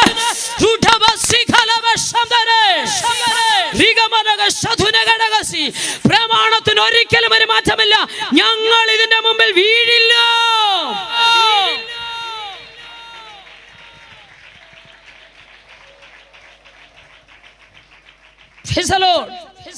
ഞങ്ങൾ വീഴില്ല. പിന്നെ എന്നാ അവിടെ സംഭവിച്ചത്? 7 മടങ്ങ് തീച്ചൂളയുടെ ശക്തി കൂട്ടി. എന്തെല്ലാം പ്രശ്നങ്ങൾ ജീവിതത്തിനെതിരെ കടന്നു വന്നാലും പുസ്തകം ചുമന്ന് പ്രമാണത്തിനു വേണ്ടി നിൽക്കുന്നവൻ ഒരിക്കലും യേശുവിനെ വിട്ട് മാറില്ല. സ്തോത്രം. മുങ്ങിപ്പൊങ്ങിയത് കൊണ്ട് കാര്യമില്ല. ക്രിസ്തുവിന് വേണ്ടി ജീവിക്കണം. Praise the Lord. വേർപെട്ട് ആരാധിക്കണം. ആത്മാവിൽ സത്യത്തിലും ആരാധിക്കണം. അതാ പുസ്തകം നമ്മളെ പഠിപ്പിക്കുന്നത്. സ്തോത്രം. എന്നാ സംഭവിച്ചത് നമുക്കറിയാം. സ്തോത്രം. 7 മടങ്ങ് ഈ ചൂളയുടെ ശക്തി വർദ്ധിപ്പിക്കുക മാത്രമല്ല, കൈകാലുകൾ ബന്ധിച്ച് നമസ്കരിക്കാത്തവരെ, വീഴാത്തവരെ അതിനകത്തേക്ക് ഇട്ടു. നിമിഷങ്ങൾ കഴിഞ്ഞു. നെബൂഖദ്നേസർ ചാടി എഴുന്നേറ്റ് വിളിച്ചു പറഞ്ഞു, 3 പേരെ ഇട്ട് ഇപ്പം 4 പേരുണ്ട്. അടുത്തത് 4-മത്തവന്റെ രൂപം ദൈവദൂതനെന്നല്ല, ദൈവപുത്രൻ എന്നാണ് അവിടെ എഴുതിയിരിക്കുന്നത്. പഴയ നിയമത്തിൽ ദൈവപുത്രനെ ദർശിച്ചു ജാതീയ രാജാവായ നെബൂഖദ്നേസർ. ഇങ്ങോട്ട് ഇറങ്ങി വന്നപ്പോൾ ആപാത ചൂട് ഇവരെ ഒന്ന് നോക്കിയിട്ട് നെബൂഖദ്നേസർ പറയുന്ന ഒരു ദൂതുണ്ട് അവിടെ. കാൽച്ചട്ടയ്ക്ക് പോലും കേട് സംഭവിച്ചിട്ടില്ല, ഒരു രോമം പോലും കരിഞ്ഞിട്ടില്ല. തീരുമാനമുള്ളവന്റെ കാര്യമാണ്. സ്തോത്രം. തീച്ചൂളയ്ക്കകത്ത് വീണാലും തീരുമാനമുള്ളവനെ അവിടെ ഇറങ്ങി വന്ന് 4-മൻ എന്നൊക്കെ രാജാവ് പറഞ്ഞു. അത് ജാതീയ രാജാവിന്റെ കണ്ണിന്റെ മുമ്പിലാണ് ക്രിസ്തു 4-മൻ. വിശ്വസിക്കുന്ന എബ്രായ ബാലന്മാരോട് ചോദിച്ചാൽ പറയും 1-മനായിട്ട് അവൻ ഇറങ്ങി വന്നു. സ്തോത്രം. കാൽച്ചട്ടയ്ക്ക് കേട് സംഭവിച്ചിട്ടില്ല, ഒരു രോമം പോലും കരിഞ്ഞിട്ടില്ല, തീയുടെ മണം പോലും ഏശിട്ടില്ല. ദാനിയേലിന്റെ പുസ്തകം 3:29 രാജാവ് വിളിച്ചു പറഞ്ഞൊരു കാര്യമാ, ഈ വിധത്തിൽ വിടിവിപ്പാൻ കഴിയുന്ന വേറൊരു ദൈവവുമില്ല. എത്ര പേർക്ക് സന്തോഷത്തോടെ ദൈവത്തെ. പ്രിയമുള്ളവരെ, ദൈവത്തിന്റെ പ്രവൃത്തിയെ ഓർത്താൽ പിന്നെ നമുക്ക് അടങ്ങിയിരിക്കാൻ പറ്റില്ല. ഞാൻ കഴിഞ്ഞ ദിവസം എൻ്റെ സഹോദരിമാരോട് പറഞ്ഞു, ദൈവമേ ഇറക്കിക്കൊണ്ട് വന്നിടം മുതലൊന്ന് നോക്കിക്കേ. മിസ്രൈമിൽ ഈ 10 ബാധകൾ അയച്ചപ്പോൾ ഇവർ ഇതിൻ്റെ നടുവിലുണ്ട്. ഒരു ബാധയും ഏക്കാതെ ഈ കുഞ്ഞുങ്ങളെ രക്ഷിച്ചു. സ്തോത്രം. ചെങ്കടലിന്റെ നടുവിൽ ചെങ്കൽപ്പാത ഒരുക്കി, പകൽ മേഘസ്തംഭമായി, രാത്രി അഗ്നിത്തൂണായി, മാറയെ മധുരമാക്കി, തീക്കൽപ്പാറയിൽ നിന്ന് വെള്ളം കൊടുത്തു, കയ്യെത്തി പിടിക്കത്തക്ക രീതി കൂടാരത്തിന്റെ വാതിക്കൽ കാടപ്പക്ഷികളെ കൊടുത്തു, മഞ്ഞിൽ പൊതിഞ്ഞ മന്ന കൊടുത്തു. സ്തോത്രം. തന്നാണോ? 40 വർഷം ഈ മരുഭൂമിയിൽ ഇവരെ ദൈവം എന്ത് ചെയ്തു? നമ്മൾ പാടാറുണ്ട്, നടത്തിയത് ഓർത്തിടുമ്പോഴൊന്നും. 40 വർഷം ഈ മരുഭൂമിയിൽ എന്ത് ചെയ്തു? പറഞ്ഞാട്ടെ, നടത്തി. ഭയങ്കരവും അതിശയമായി. നിങ്ങളൊന്ന് ചിന്തിച്ചു നോക്കണം. പുസ്തകമൊക്കെ ഒന്ന് വായിക്കണം. നമ്മൾ അറിയാതെ തുള്ളിപ്പോവും. 1-ാം വയസ്സിൽ കൊച്ചിനിട്ട് കൊടുത്ത് ഉടുപ്പ് 40-ാമത്തെ വയസ്സിലും അവനിട്ടെന്ന്. കൊച്ചു വളരാഞ്ഞിട്ടല്ല, ഉടുപ്പ് വളർന്നെന്ന്. 1 വയസ്സിൽ അവനിട്ട് കൊടുത്ത ചെരുപ്പ് 40 വയസ്സിലും അവനിട്ടു. കാല് വളരാഞ്ഞിട്ടല്ല, ചെരുപ്പ് വളർന്നെന്ന്. സ്തോത്രം. ഈ വിധത്തിൽ വെടിവിപ്പാൻ കഴിയുന്ന ജീസസ് ദൈവത്തിന്റെ മഹത്വത്തെ ഓർത്താൽ, ആകാശം അവന്റെ മഹത്വത്തെ വർണ്ണിക്കുമ്പോൾ, ആകാശവിധാനം അവന്റെ കൈവേലയെ പ്രസിദ്ധമാക്കുമ്പോൾ, സ്വന്തം സാദൃശ്യത്തിൽ സ്വരൂപത്തിൽ സൃഷ്ടിച്ച ഹല്ലേലൂയ സഹോദരങ്ങളെ, എത്രത്തോളം അവന്റെ നാമത്തെ നാം മഹത്വപ്പെടുത്തിയാൽ മതിയാകും. ചെയ്ത ഉപകാരങ്ങൾ ഓർത്താൽ, നടത്തിയ വിധങ്ങൾ ഓർത്താൽ എങ്ങനെ മൗനമായിരിക്കാൻ കഴിയും? അതുകൊണ്ട് ഞാൻ പറയാം, സ്തോത്രം, ആരോഗ്യമുള്ള സമയത്ത് ഈ പുസ്തകം ചുമക്കുക. Price the Lord. നമുക്കറിയാം, ഒരു പക്ഷി ഒരു വൃക്ഷത്തിലിരിക്കുമ്പോൾ അതിന്റെ കാലുകൾ രണ്ടും അതിന്റെ ശരീരത്തെ വഹിക്കും. വികായസിൽ ആ പക്ഷി പറക്കുമ്പോൾ പ്രത്യുപകാരം എന്ന നിലയിൽ അതിന്റെ ചിറകുകൾ രണ്ടും അതിന്റെ ശരീരത്തെ വഹിക്കും. ആരോഗ്യമുള്ള സമയത്ത് ഈ പുസ്തകം നെഞ്ചോട് ചേർത്ത് ദൈവത്തിന് വേണ്ടി ജീവിച്ചാൽ, ഈ പുസ്തകം ചുമക്കുവാൻ ആരോഗ്യമില്ലാത്ത സമയത്ത് ഈ പുസ്തകം നമ്മളെ ചുമക്കും. എത്ര പേർ അത് വിശ്വസിക്കുന്നുണ്ട്? സാധ്യമായ സുവിശേഷത്തിന്റെ സത്യങ്ങളെ ഞങ്ങളുടെ നാട്ടിൽ ഇതുപോലെ പ്രാർത്ഥിക്കുന്ന അഭിഷിക്തന്മാരൊന്നുമില്ല, പാടുന്നവരില്ല. സ്തോത്രം. ചുറ്റുപാടൊന്നും ക്രിസ്ത്യൻസ് ഇല്ല, അതുകൊണ്ട് ക്രിസ്തുവിനെ അറിയില്ലായിരുന്നു. സ്തോത്രം. രക്ഷ അറിയില്ലായിരുന്നു. അതുകൊണ്ട് യേശുവിനെ കുറിച്ച് കേട്ടപ്പോൾ ഞാൻ ആദ്യമായിട്ട് പറഞ്ഞ എന്താണെന്നറിയാം, എൻ്റെ ശ്വാസം ഇവിടുന്ന് പോകുന്നിടം വരെ യേശു എന്ന പദം എൻ്റെ ആദരത്തിൽ എടുക്കുകയല്ലെന്ന്. അത്രയ്ക്ക് വെറുത്തതായി നാമത്തിൽ. അന്ന് ഞങ്ങളുടെ സാർ ഒരു രസികന സാർ പറഞ്ഞു, കൊച്ചാ നീ ശ്വാസം വിടുന്നത് തന്നെ യേശു എന്ന്. അകത്തോട്ട് ശ്വാസം എടുക്കുമ്പോ പുറത്തോട്ട് പോകുമ്പോ ശൂന്നു. യേശു. സ്തോത്രം. ക്രിസ്തീയ സ്ഥാപനത്തിൽ പഠിക്കാൻ പോയത് കൊണ്ട് മുകളിലത്തെ നിലയിൽ അവരവരുടെ ബൈബിൾ ഏതാണ്ടൊക്കെ പഠിപ്പിക്കും. പിന്നെ തിരുനാമ കീർത്തനം പാടുവാൻ, അല്ലെങ്കിൽ ദൈവസ്നേഹം വർണ്ണിച്ചിടാൻ. ഇവരിവിടെ ഇരിപ്പുണ്ടല്ലോ, ഞാൻ ചിത്രയായിട്ട് ഇപ്പം മാറിയാണ്. സ്തോത്രം. നോക്കണം, ഈ പാട്ടുകളൊക്കെ പാടും. പാട്ട് എല്ലാവരെയും ആകർഷിക്കുന്നതാ. ഞങ്ങളുടെ ടീമിൽ ചിലരുണ്ട് പാട്ട് കേട്ട് ഈ പുസ്തകം ചുമന്നു. അവർക്ക് യേശുവിനെ അറിയത്തില്ല. വഴിത്തലയ്ക്കൽ നിന്ന് പാട്ട് പാടുന്ന പരസ്യത്തിന് കേട്ട് രക്ഷിക്കപ്പെട്ടെന്ന്. സ്തോത്രം. അങ്ങനെ പാട്ട് കേൾക്കാൻ ഞങ്ങളുടെ കൂട്ടുകാരൊക്കെ കയറി പോകുമായിരുന്നു. സ്തോത്രം. ആദ്യമൊന്നും ഞങ്ങൾ ശ്രദ്ധിച്ചില്ല, പിന്നീട് ശ്രദ്ധിക്കാൻ തുടങ്ങിയത് എപ്പോഴാണെന്നറിയാമോ? ഈ പ്രാർത്ഥിക്കാൻ വരുന്നവര്, ക്രിസ്ത്യാനികൾ വരുന്നതിന് മുമ്പ് ഞങ്ങളുടെ കൂട്ടത്തിലുള്ള ഗ്രൂപ്പ് പാട്ട് കേൾക്കാൻ പോകും. ഒടുവിൽ ഞങ്ങൾ പറഞ്ഞു, പിള്ളേരെ പാടിപ്പാടി ഇവരെല്ലാം കൂടെ നമ്മളെ പാട്ടിലാക്കും. അതുകൊണ്ട് സ്തോത്രം, ഒരിക്കലും അവരുടെ പാട്ട് കേൾക്കാൻ പോകില്ല. എന്നിട്ട് സ്റ്റെയർകേസിന്റെ അവിടെ പേപ്പറും പേനയായിട്ട് പോയിരിക്കും. സാറവിടെ പഠിപ്പിക്കും. ആദിയിൽ വചനം ഉണ്ടായിരുന്നു, വചനം ദൈവത്തോടു കൂടിയായിരുന്നു, വചനം. ഉടനെ ഞങ്ങൾ പേപ്പറിൽ എഴുതും. ആദ്യം പ്രാർത്ഥന ഉണ്ടായിരുന്നു, പ്രാർത്ഥന കാപ്പിയോട് കൂടിയായിരുന്നു, പ്രാർത്ഥന കാപ്പിയായിരുന്നു. അന്യഭാഷ പറഞ്ഞ് ആരാധിക്കുന്നവരെ അന്യഭാഷ മുഴുവൻ പേപ്പറിനകത്ത് തിരുത്തി എഴുതുമായിരുന്നു. ക്രിസ്തീയ പാട്ടുകളൊക്കെ തിരുത്തി എഴുതുമായിരുന്നു. സ്തോത്രം. ഇന്ന് അവരെക്കാൾ ഉപരി അന്യഭാഷയിൽ ദൈവത്തെ മഹത്വപ്പെടുത്തുവാൻ ദൈവം അവസരങ്ങളെ ഒരുക്കുന്ന സ്നേഹത്തെ ഓർത്ത് ഞാൻ ദൈവത്തെ വാഴ്ത്തുകയാണ്. അതുകൊണ്ട് ഒറ്റ വാക്കിൽ ഞാൻ ആരൊക്കെ ഈ പുസ്തകത്തിന് വിരോധമായി കരമുയർത്തിയിട്ടുണ്ടോ അവനെ കൊണ്ടെല്ലാം തമ്പുരാൻ ഇത് ചുമപ്പിച്ചിട്ടുണ്ട്. ആരൊക്കെ ഇതിന് വിരുദ്ധമായ ആദരം തുറന്നിട്ടുണ്ടോ അവരെ കൊണ്ടെല്ലാം പുരുഷാരത്തിന് നടുവിൽ യേശു ക്രിസ്തു ജീവിക്കുന്ന ദൈവമെന്ന് നമ്മുടെ ദൈവം പറയിപ്പിച്ചിട്ടുണ്ട്. അത് കർത്താവിന്റെ വിശ്വസ്തതയാകിയാൽ ഞാൻ ദൈവത്തെ സ്തുതിക്കുക. നമ്മൾ പലരെ നോക്കി പറയും, അവൻ വിടുവിക്കപ്പെടത്തില്ല, അവനൊരിക്കലും ശരിയാകത്തില്ല, സ്തോത്രം, അവൻ വരത്തില്ലെന്നൊക്കെ. പക്ഷേ പുസ്തകം പറയുന്നു, ഞാൻ കാറ്റുകളെ എൻ്റെ ദൂതന്മാരും അഗ്നിജ്വാലയെ എന്റെ ശുശ്രൂഷകന്മാരുവാക്കും. കാറ്റടിക്കുന്നുണ്ട്, പിടിച്ചാൽ കിട്ടത്തില്ല, പിടിച്ചാൽ കിട്ടാത്തവനെയൊക്കെ ദൂതനാക്കുമെന്ന്. അഗ്നിജാല കാണാൻ പറ്റും, അടുക്കാൻ പറ്റുകയല്ല. അല്ല, പിടിച്ചാൽ കിട്ടാത്തവനെ ദൂതനാക്കാനും അടുക്കാൻ പറ്റാത്തവനെ ശുശ്രൂഷകനാക്കാനും എന്റെ ദൈവത്തിന് ഒരു നിമിഷം മതി. കാരണം കാലം ഒരു വല്ലാത്ത അനുഭവത്തിലൂടെയാണ് മുന്നോട്ട് പോയിക്കൊണ്ടിരിക്കുന്നത്. ദൃശ്യശ്രാവ്യ മാധ്യമങ്ങൾ കൂടെ നാം ദിനം പ്രതി കാണുകയും കേൾക്കുകയും വായിക്കുകയും ചെയ്യുന്ന ഞെട്ടിപ്പിക്കുന്ന സംഭവങ്ങൾ. അയ്യോ എന്ന് പറഞ്ഞുകൊണ്ട് ആ പത്രത്താളുകൾ മറിക്കുന്നത്. TV ഓണാക്കുമ്പോൾ ഞെട്ടിക്കുന്ന വാർത്തകളാണ് നാം കേൾക്കുന്നത്.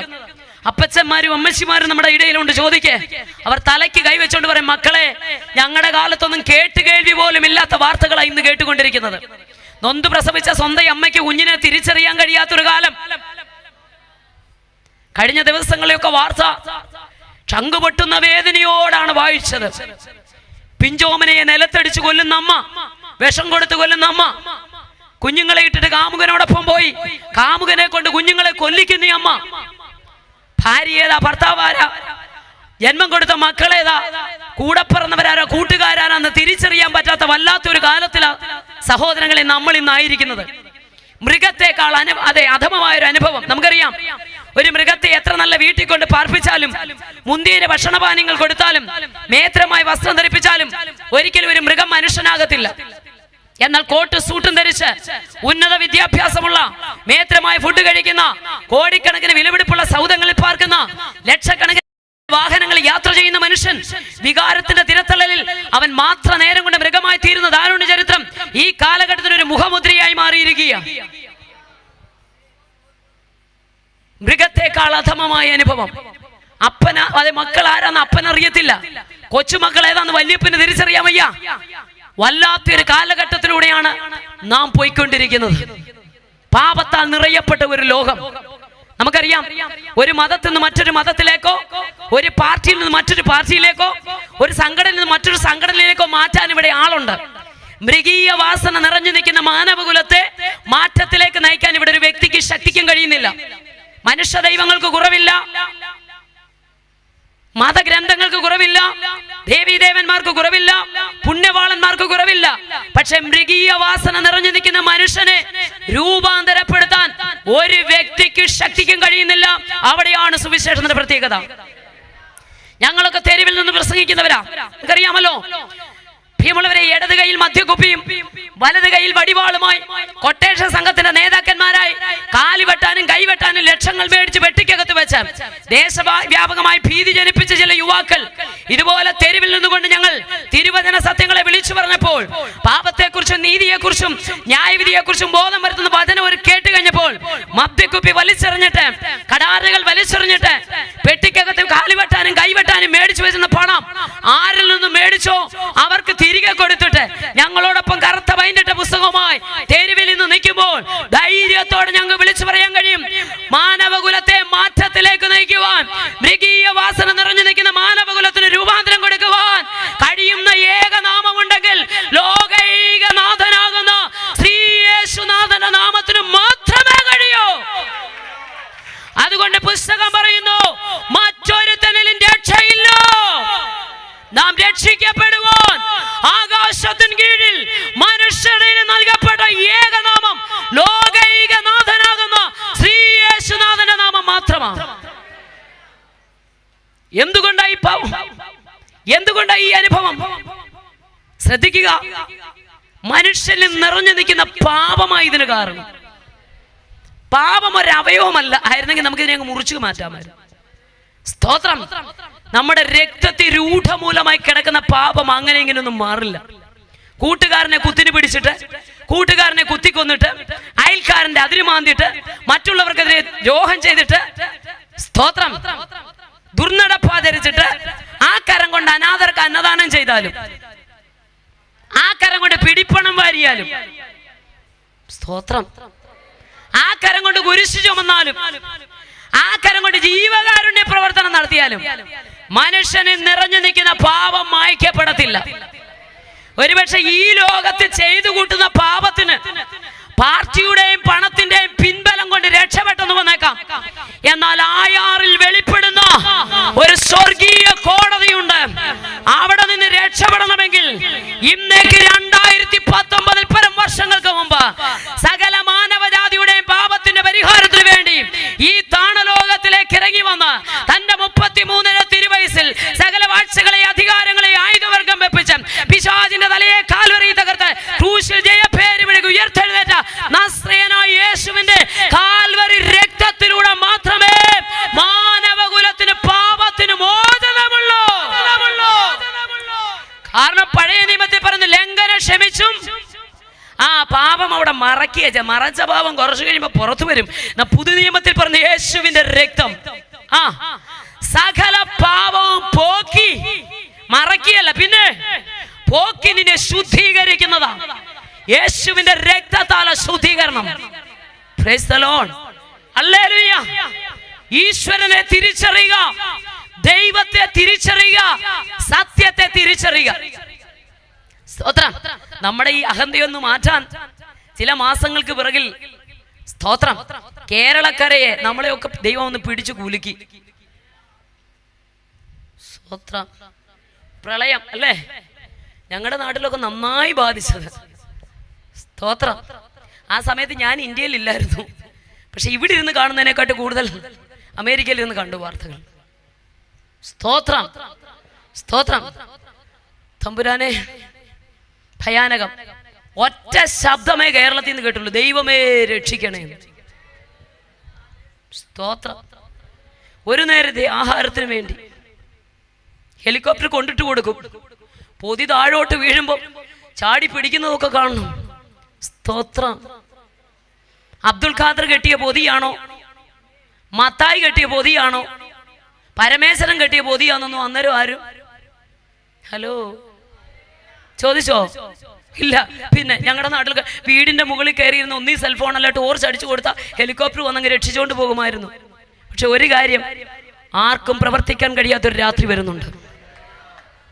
നമ്മുടെ സെൽഫോണിന്റെ വെളിച്ചത്തിലൊന്നും വന്ന് രക്ഷപ്പെടാൻ കഴിയത്തില്ല. സ്തോത്രം. അന്ന് അവിടെ വന്ന് ആർക്കും രക്ഷപ്പെടുത്താൻ കഴിയത്തില്ല. ആർക്കും പ്രവർത്തിച്ചുകൂടാത്ത ഒരു രാത്രി. സ്തോത്രം.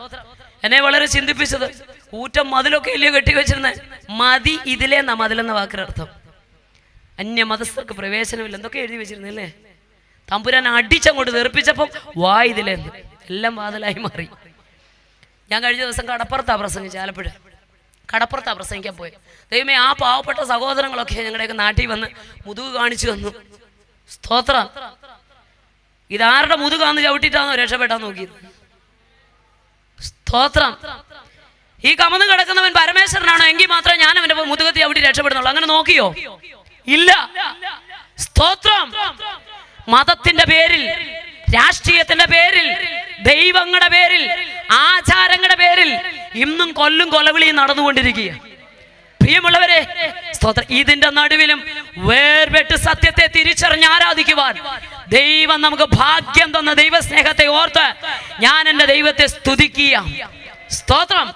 ഏത് വലിയ കുടുംബത്തിൽ പിറന്ന വ്യക്തിയാണെങ്കിലും, എത്ര ശ്രേഷ്ഠതകൾ പറയാനുണ്ടെങ്കിലും, ബൈബിൾ പഠിക്കുമെന്ന് വിശ്വസിച്ചാൽ മാത്രമേ ദൈവത്തിന്റെ മഹത്വം കാണാൻ കഴിയും. നമ്മുടെ കർത്താവിന്റെ പ്രത്യേകത, എവിടെ വെച്ചും പ്രവർത്തിക്കും, എപ്പോഴും പ്രവർത്തിക്കും, എങ്ങനെയും പ്രവർത്തിക്കും. വിശ്വസിക്കുന്നു. അള്ളിപ്രമാണിയായ യായിറോസിനോട് ചോദിച്ച യായിറോസ് പറയും, എന്റെ ജീവനാകുന്ന കൊച്ചു മരിച്ചുപോയി, യേശു വീട്ടിൽ വന്നു, എന്റെ നഷ്ടത്തെ എന്റെ കയ്യിൽ ലാഭമാക്കി തന്നു. നയീൻ എന്ന പട്ടണത്തിലെ വിധവ പറയും, എന്റെ ജീവനാകുന്ന കുഞ്ഞു മരിച്ചു, യേശു വീട്ടിലോട്ട് വന്നില്ല, സെമിത്തേരിയിലോട്ട് പോകുമ്പോൾ വഴിയിൽ വന്നു, വഴിയിൽ വെച്ച് എന്റെ നഷ്ടത്തെ എന്റെ കയ്യിൽ ലാഭമാക്കി തന്നു. എന്നാൽ ബഥാനിയിൽ പാവപ്പെട്ട 2 സഹോദരിമാരുണ്ട്. അവരും പറയും, ഞങ്ങളുടെയും ജീവനാകുന്ന സഹോദരൻ മരിച്ചു, വീട്ടിലും വന്നില്ല, വഴിയിലും വന്നില്ല, കല്ലറയ്ക്കകത്ത് വെച്ചതിന് ശേഷം യേശു വന്നു, ഞങ്ങളുടെ നഷ്ടത്തെ ഞങ്ങളുടെ കയ്യിൽ ലാഭമാക്കി തന്നു. ഇന്ന് രാത്രി എത്ര പേർ വിശ്വസിക്കുന്നു? വീട്ടിൽ വെച്ചായാലും വഴിയിൽ വെച്ചായാലും കല്ലറയ്ക്കകത്താണെങ്കിലും, വീട്ടിൽ നടന്ന വിടുതൽ കൊച്ചു മരിച്ചിട്ട് നിമിഷങ്ങളെ ആയുള്ളൂ, വഴിയിൽ നടന്ന വിടുതൽ കൊച്ചു മരിച്ചിട്ട് മണിക്കൂറുകളായി സെമിത്തേരിയിൽ പോകാം. എന്നാൽ കല്ലറയിൽ നടന്ന വിടുതൽ സഹോദരൻ മരിച്ചിട്ട് ദിവസങ്ങളായി. വിഷയത്തിന്റെ പഴക്കം നോക്കാതെ നിമിഷങ്ങൾ കഴിഞ്ഞതിനായാലും, മണിക്കൂറുകൾ കഴിഞ്ഞതിനായാലും, ദിവസങ്ങൾ കഴിഞ്ഞതിനായാലും, വർഷങ്ങൾ കഴിഞ്ഞതിനായാലും യേശു വന്ന മറുപടി ഉണ്ട് എന്ന് ഇന്ന് രാത്രി എത്ര പേർ വിശ്വസിക്കുന്നു? യേശു നിന്റെ അരികിൽ വന്നിട്ടുണ്ട്, യേശു നിന്റെ വീട്ടിൽ വന്നു, യേശു നിന്റെ ഹൃദയത്തിൽ വന്ന് ഇന്ന് രാത്രി നിന്റെ ഏതു പഴകിയ വിഷയത്തിനായാലും വാഗ്ദത്തത്താൽ മറുപടി തരുവാൻ എന്റെ യേശു സർവശക്തിയുള്ള ദൈവമോ.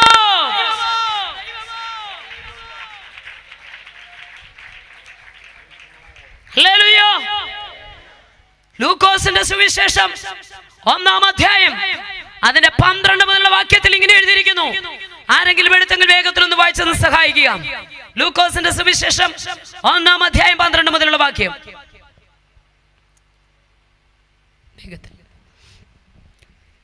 സഖരിയാവ് അവനെ കണ്ട് ഭ്രമിച്ചു, ഭയപരവശനായി.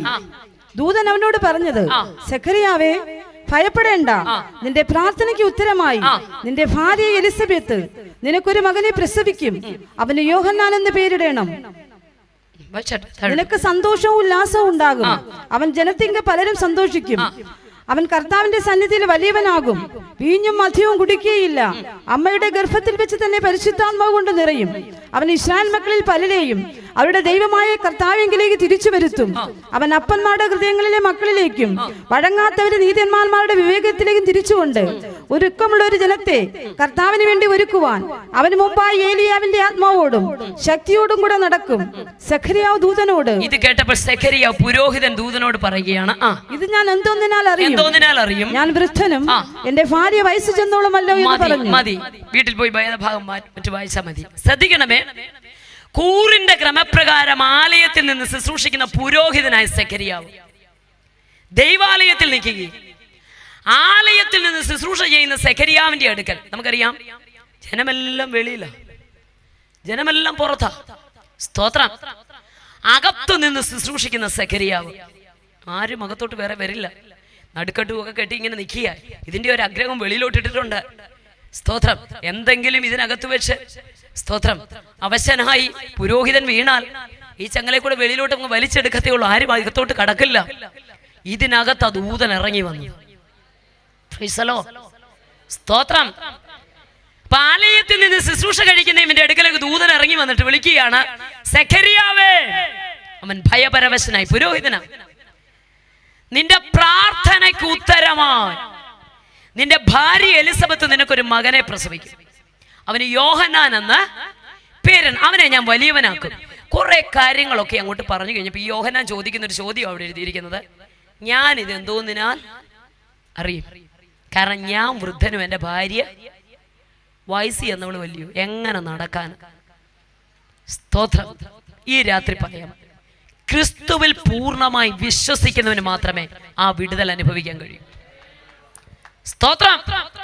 സ്തോത്രം.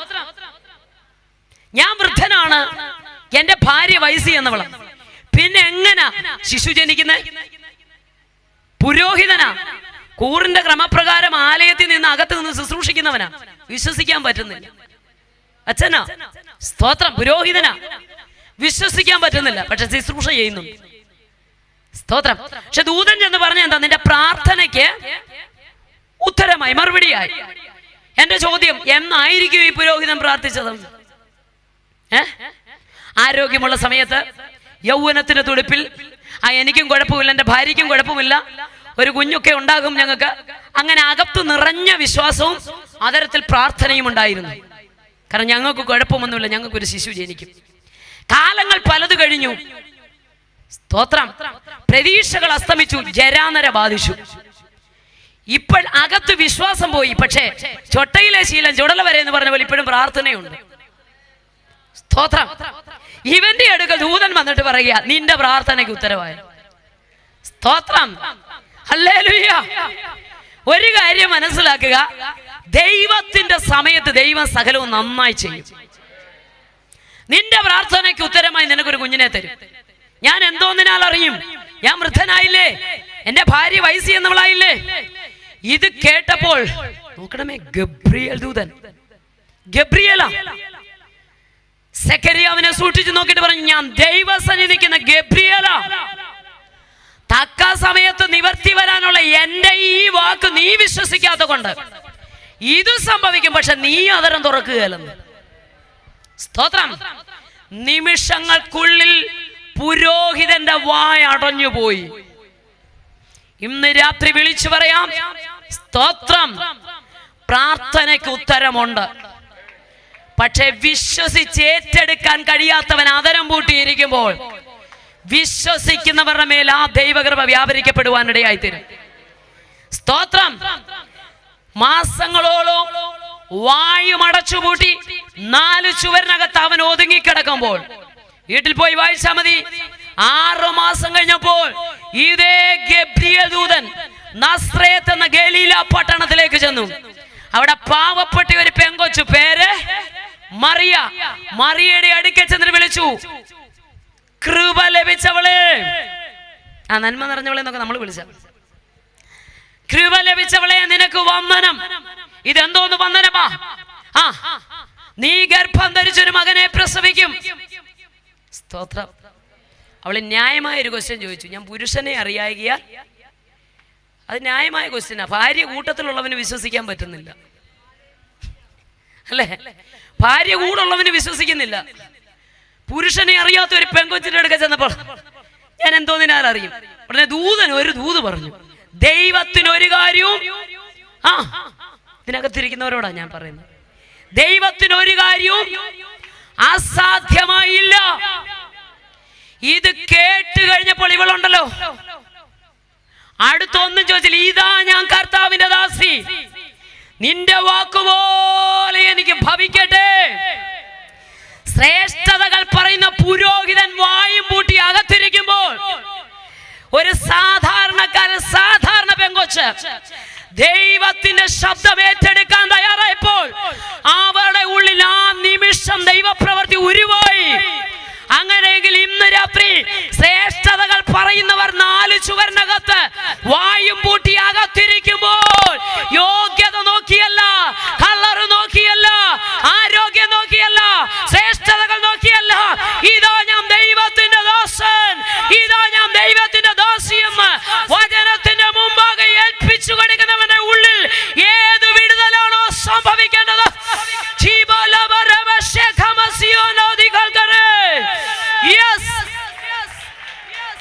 വിശ്വസിക്ക്. ഇപ്പോൾ തന്നെ ശരീരത്തിന്മേൽ അത് സൗഖ്യമായി വിടുതലായി പരിണമിക്കുകയോ. വിശ്വസിക്ക്. ഈ നിമിഷം തന്നെ ഹോവയ്ക്ക് കഴിയാത്ത ഒരു കാര്യവുമില്ല, ക്രിസ്തുവിന് അസാധ്യമായി ഒന്നുമില്ല.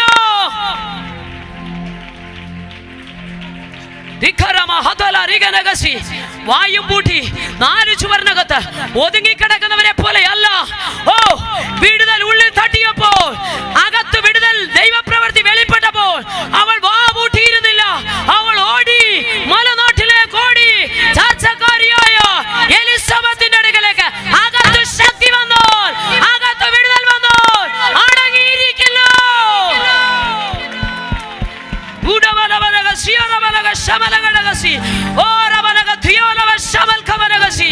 ശക്തി ലഭിക്കാത്തവർ, വിടുതൽ ലഭിക്കാത്തവർ, അകത്ത് ക്രിസ്തു ഉരുവാകാത്തവർ, ഓ, മൗനമായി ഒതുങ്ങി കിടക്കുമ്പോ അകത്തു ദൈവ പ്രവൃത്തി വെളിപ്പെട്ടവർക്ക് അസാധ്യമായില്ലോ, അസാധ്യമായി ഒന്നുമില്ലോ.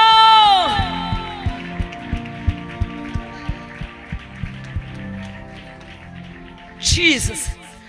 അവൾ 4 ചുവരിനകത്ത് ഒതുങ്ങി കിടക്കുകയല്ല ചെയ്തത്. സ്തോത്രം.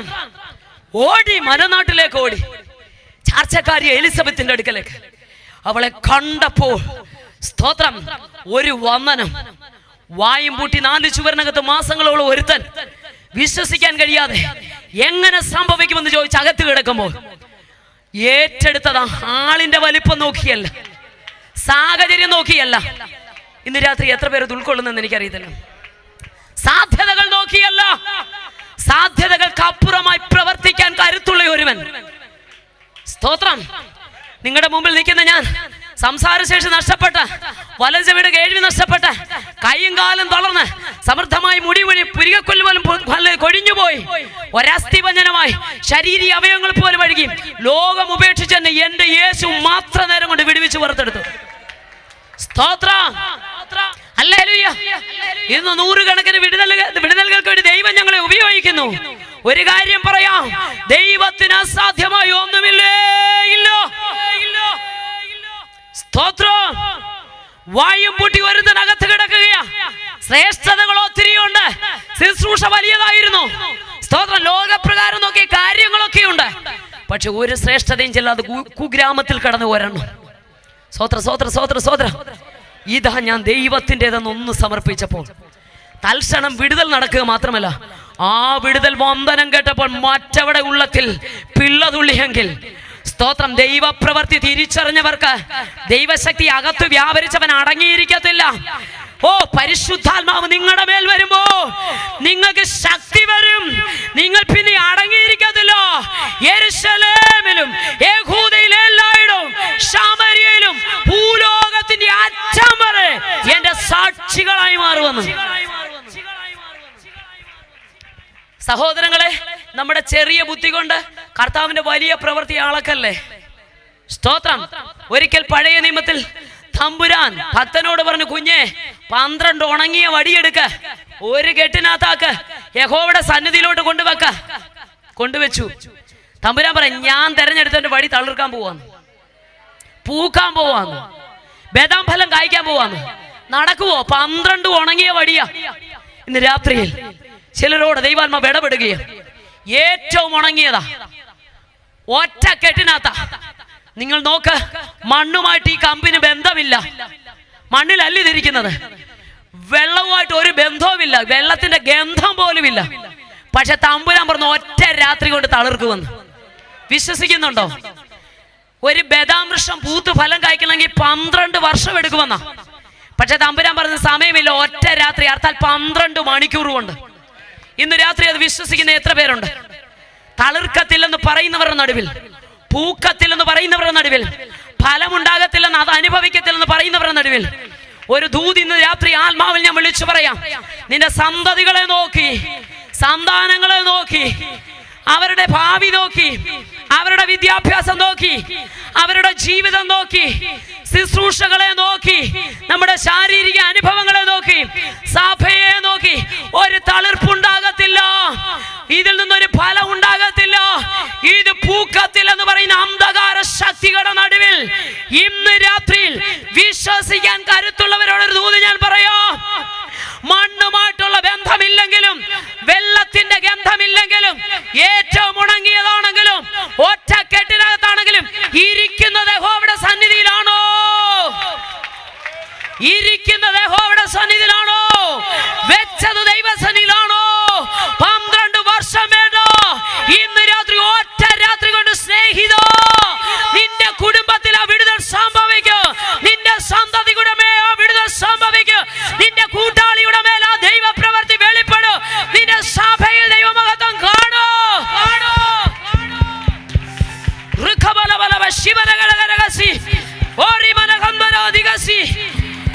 സാഹചര്യം നോക്കല്ലേ, സാഹചര്യം നോക്കണ്ട. മണ്ണുമായിട്ടുള്ള ബന്ധം വേണ്ട, വെള്ളത്തിന്റെ ഗന്ധം വേണ്ട. പക്ഷെ ഇരിക്കുന്നത് യഹോവയുടെ സന്നിധിയിലാണെങ്കിൽ,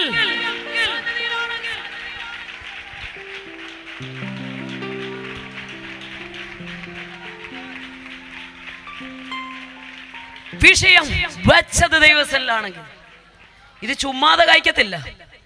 അതിനൊരു പ്രമാണമുണ്ട്. ചുമ്മാതെ കായ്ക്കുകയല്ല. ശ്രദ്ധിക്കണം. പുറകിലോട്ട് തിരിഞ്ഞു നോക്കിയാൽ 12 ഗോത്രം ഒരു പ്രത്യേക സാഹചര്യത്തിലാണ്. 12 ഗോത്രങ്ങളും കൂടി ഇങ്ങനെ ഒന്നിച്ചു നിൽക്കുക.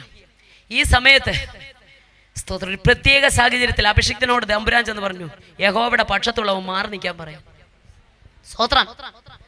അഭിഷിക്തൻ ചെന്ന് പറഞ്ഞു, യഹോവയുടെ പക്ഷത്തുള്ളവൻ മാറി നിൽക്കട്ടെ. കുടുംബക്കാരെ നോക്കാതെ, ചാർച്ചക്കാരെ നോക്കാതെ, സാഹചര്യം നോക്കാതെ, സാമ്പത്തികം നോക്കാതെ, ആരെ നോക്കാതെ ഒരു ഗോത്രം മാറിയുന്നു. പേര് ലേവി. ഇപ്പോൾ ഈ നിർണായക നിമിഷം വന്നപ്പോൾ തമ്പുരാൻ പറഞ്ഞ എനിക്ക് വേണ്ടി മാറി നിന്ന് ഗോത്രമുണ്ടല്ലോ. എത്ര പേർക്ക് മനസ്സിലാകുന്ന എനിക്കറിയില്ല. എന്റെ പക്ഷത്തുണ്ടെന്ന് പറഞ്ഞ് ചാർച്ചക്കാരെ, സ്വജനത്തെയും പ്രിയപ്പെട്ടവരെയും കുടുംബത്തെയും ഒന്നും നോക്കാതെ ഞാൻ യഹോവയുടെ പക്ഷത്തുള്ളവനാണെന്ന് പറഞ്ഞ് മാറി നിന്നിട്ടില്ലേ ഒരിക്കലേ? ഈ നിർണായക നിമിഷം തമ്പുരാൻ പറയുകയാണ്, ആ ലേവി ഗോത്രത്തിന്റെ വടിയിൽ അഹരോന്റെ പേര് എഴുതിക്കോ. ദൈവത്തിന് വേണ്ടി വേർതിരിയപ്പെട്ടവരോടൊരു ദൂത്. നീ ക്രിസ്തുവിന് വേണ്ടി വേർതിരിയപ്പെട്ടവനാണെങ്കിൽ, ദൈവത്തിന് വേണ്ടി വേർതിരിയപ്പെട്ടവളാണെങ്കിൽ, മറ്റൊന്നും നോക്കാതെ നീ യേശു ക്രിസ്തുവിന്റെ പക്ഷം ചേർന്ന് നിൽക്ക്. ചില പ്രത്യേക സാഹചര്യം വരുമ്പോൾ അതിന്റെ നടുവിൽ നീ ആരാധിക്കുന്നവൻ ആരാണെന്ന് മത്സരികളുടെ കണ്ണിന്റെ നടുവിൽ അടയാളമാക്കി ദൈവം നിന്നെ വെക്കൂ.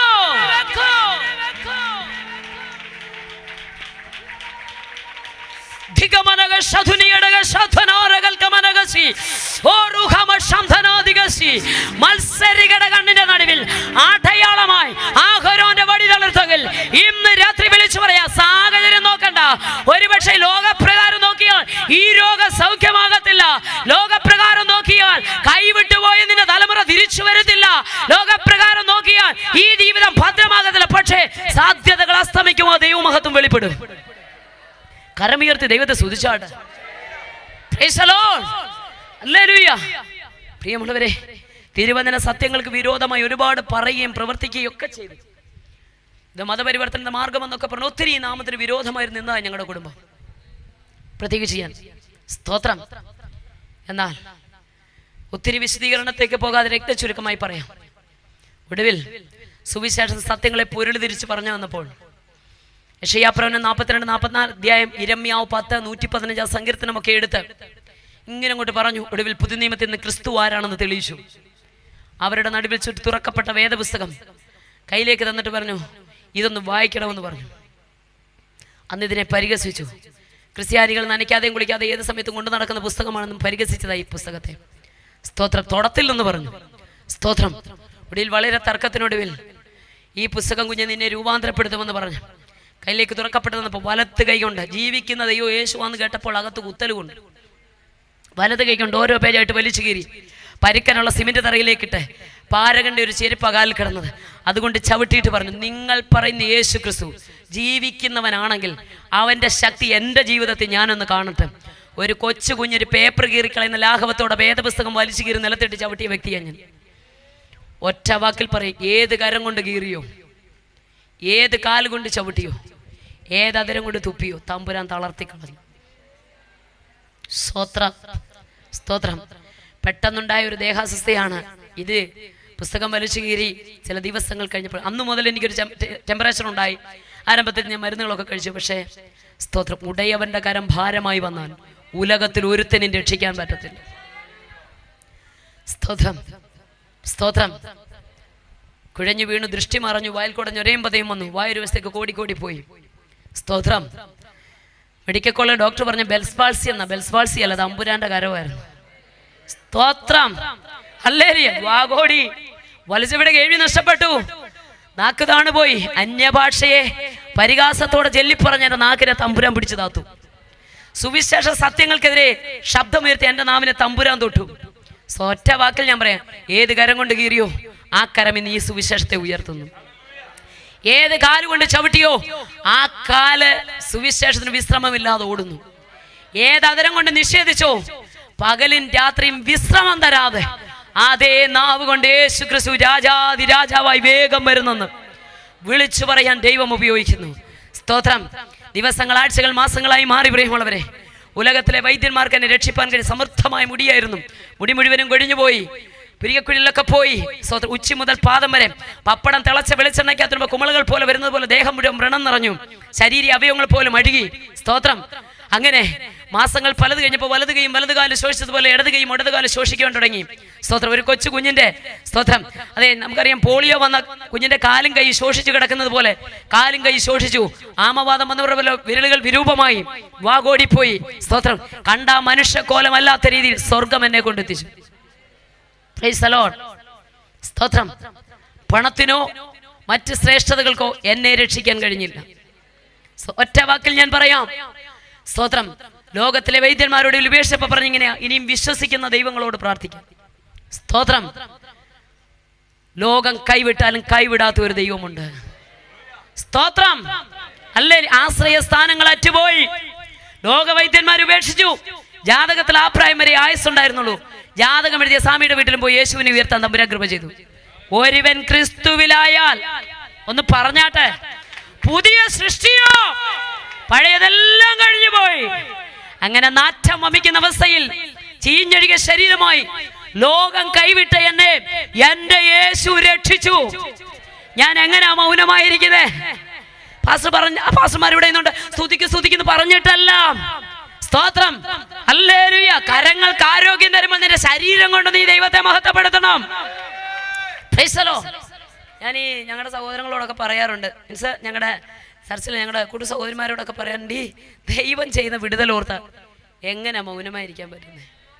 ചിലരാണ് ഇങ്ങനെ ആരാധന കോൺട്രാക്ട് എടുത്ത പോലെ വന്നൊരു ഇരിക്കുന്ന കാണണം, കണ്ടിട്ടില്ലേ? സ്തോത്രം. പക്ഷെ ഡോക്ടർ പറഞ്ഞാൽ ചെയ്യും അല്ലേ? ആ ഡോക്ടർ പറയും രാവിലെ എണ്ണീറ്റ് അരമണിക്കൂർ നടക്കണം. ഞങ്ങളൊക്കെ ഈ മീറ്റിങ്ങിന് പോകുന്നവരായതുകൊണ്ട് നന്നായി രാവിലെ എണ്ണീറ്റ് വീട്ടിൽ നിന്ന് വണ്ടി ഓടിച്ച് പോകാറുണ്ട്. ഞങ്ങളിങ്ങനെ ടീമായിട്ട് പോകുന്നുണ്ട്. റോഡിൽ കൂടെ ചില അച്ചായന്മാരും അമ്മാമ്മമാരും നടക്കുന്ന നിങ്ങൾ കണ്ടിട്ടുണ്ടോ? അവയവം ഒന്നും അവരുടെ അല്ലെന്ന് തോന്നുന്നു. ഓരോ അവയവവും എടുത്ത് എറിഞ്ഞുകൊണ്ടാണ് പോകുന്നത്. ഞാനപ്പോൾ എൻ്റെ കൂടെയുള്ള സഹോദരങ്ങളോട് കൂടെ നോക്കിക്കേ, അത് പുള്ളിയുടെ അല്ലെന്ന് തോന്നുന്നു. ഇവിടെ വന്ന് എന്നോ മസിൽ പിടുത്തം വന്നറിയാം. സ്തോത്രം. അല്ലേ? നിങ്ങളൊക്കെ ആർക്കാഞ്ഞിട്ടാ ഞങ്ങളെ പോലുള്ളവരെയൊക്കെ തമ്പുരാൻ ആർക്കാൻ കൊണ്ടുവന്നത്? സ്തോത്രം. ഞങ്ങൾ ഏത് തെരുവിൽ യേശുവിനെ ഉയർത്തും, ഏത് കവലകളിൽ. ഇപ്പോഴാ മൈക്കും സൗണ്ട് സിസ്റ്റവും കൂട്ടത്തിൽ ആളും ഒക്കെ ആയേ. സൗണ്ട് ഒന്നും ഇല്ലെങ്കിലും തെരുവിൽ നിന്നുകൊണ്ട് ശബ്ദമുയർത്തി യേശുവിനെ പ്രസംഗിച്ചപ്പോൾ ഏണിൽ തിരികെ ബീഡി എടുത്ത് കളഞ്ഞിട്ട് പുറകിൽ പിടിച്ചോണ്ട് വന്നതായ മദ്യക്കൊപ്പി വലിച്ചെറിഞ്ഞിട്ട് തെരുവിൽ വെച്ച് ചില സഹോദരന്മാർ യേശുവിനെ രക്ഷകനായി സ്വീകരിക്കുന്ന കണ്ട TPM ഉപദേശിയ ഞങ്ങൾക്ക് സൗണ്ട് സിസ്റ്റം വാങ്ങിച്ചു തന്നു. സ്തോത്രം, ഹല്ലേലൂയ, സ്തോത്രം. അപ്പൊ ശക്തി ലഭിച്ചവരോട് അടുത്ത ദൂത്, ശക്തി ലഭിച്ചവർ എന്ത് ചെയ്യരുത്? വേഗത്തിൽ പറ. പരിശുദ്ധാത്മാവ് നിങ്ങളുടെ മേൽ വരുമ്പോൾ പറഞ്ഞാട്ടെ, ശക്തി ലഭിക്കുന്നവർക്ക് പറയാൻ പറ്റൂ. സ്തോത്രം, സ്തോത്രം. ഈ 3.5 വർഷം യേശുവിന്റെ കൂടെ പത്രോസ് നടന്നു. അതിനെക്കാട്ടി വലിയ ബൈബിൾ കോളേജ് ഒന്നും ഇവിടെ ഇല്ല. പടകിൽ യേശു കയറി, അപ്പം തിന്നു, കൊട്ടയോടെ വീട്ടിൽ കൊണ്ടുപോയി, അമ്മായിയമ്മയ്ക്ക് സൗഖ്യം കിട്ടി, സ്വർഗരാജ്യത്തിന്റെ താക്കോലും കൈ മേടിച്ചു. ഇവിടെ കെട്ടുന്ന അവിടെ കെട്ടപ്പെടും, ഇവിടെ അഴിക്കുന്ന അവിടെ അഴിയപ്പെടും.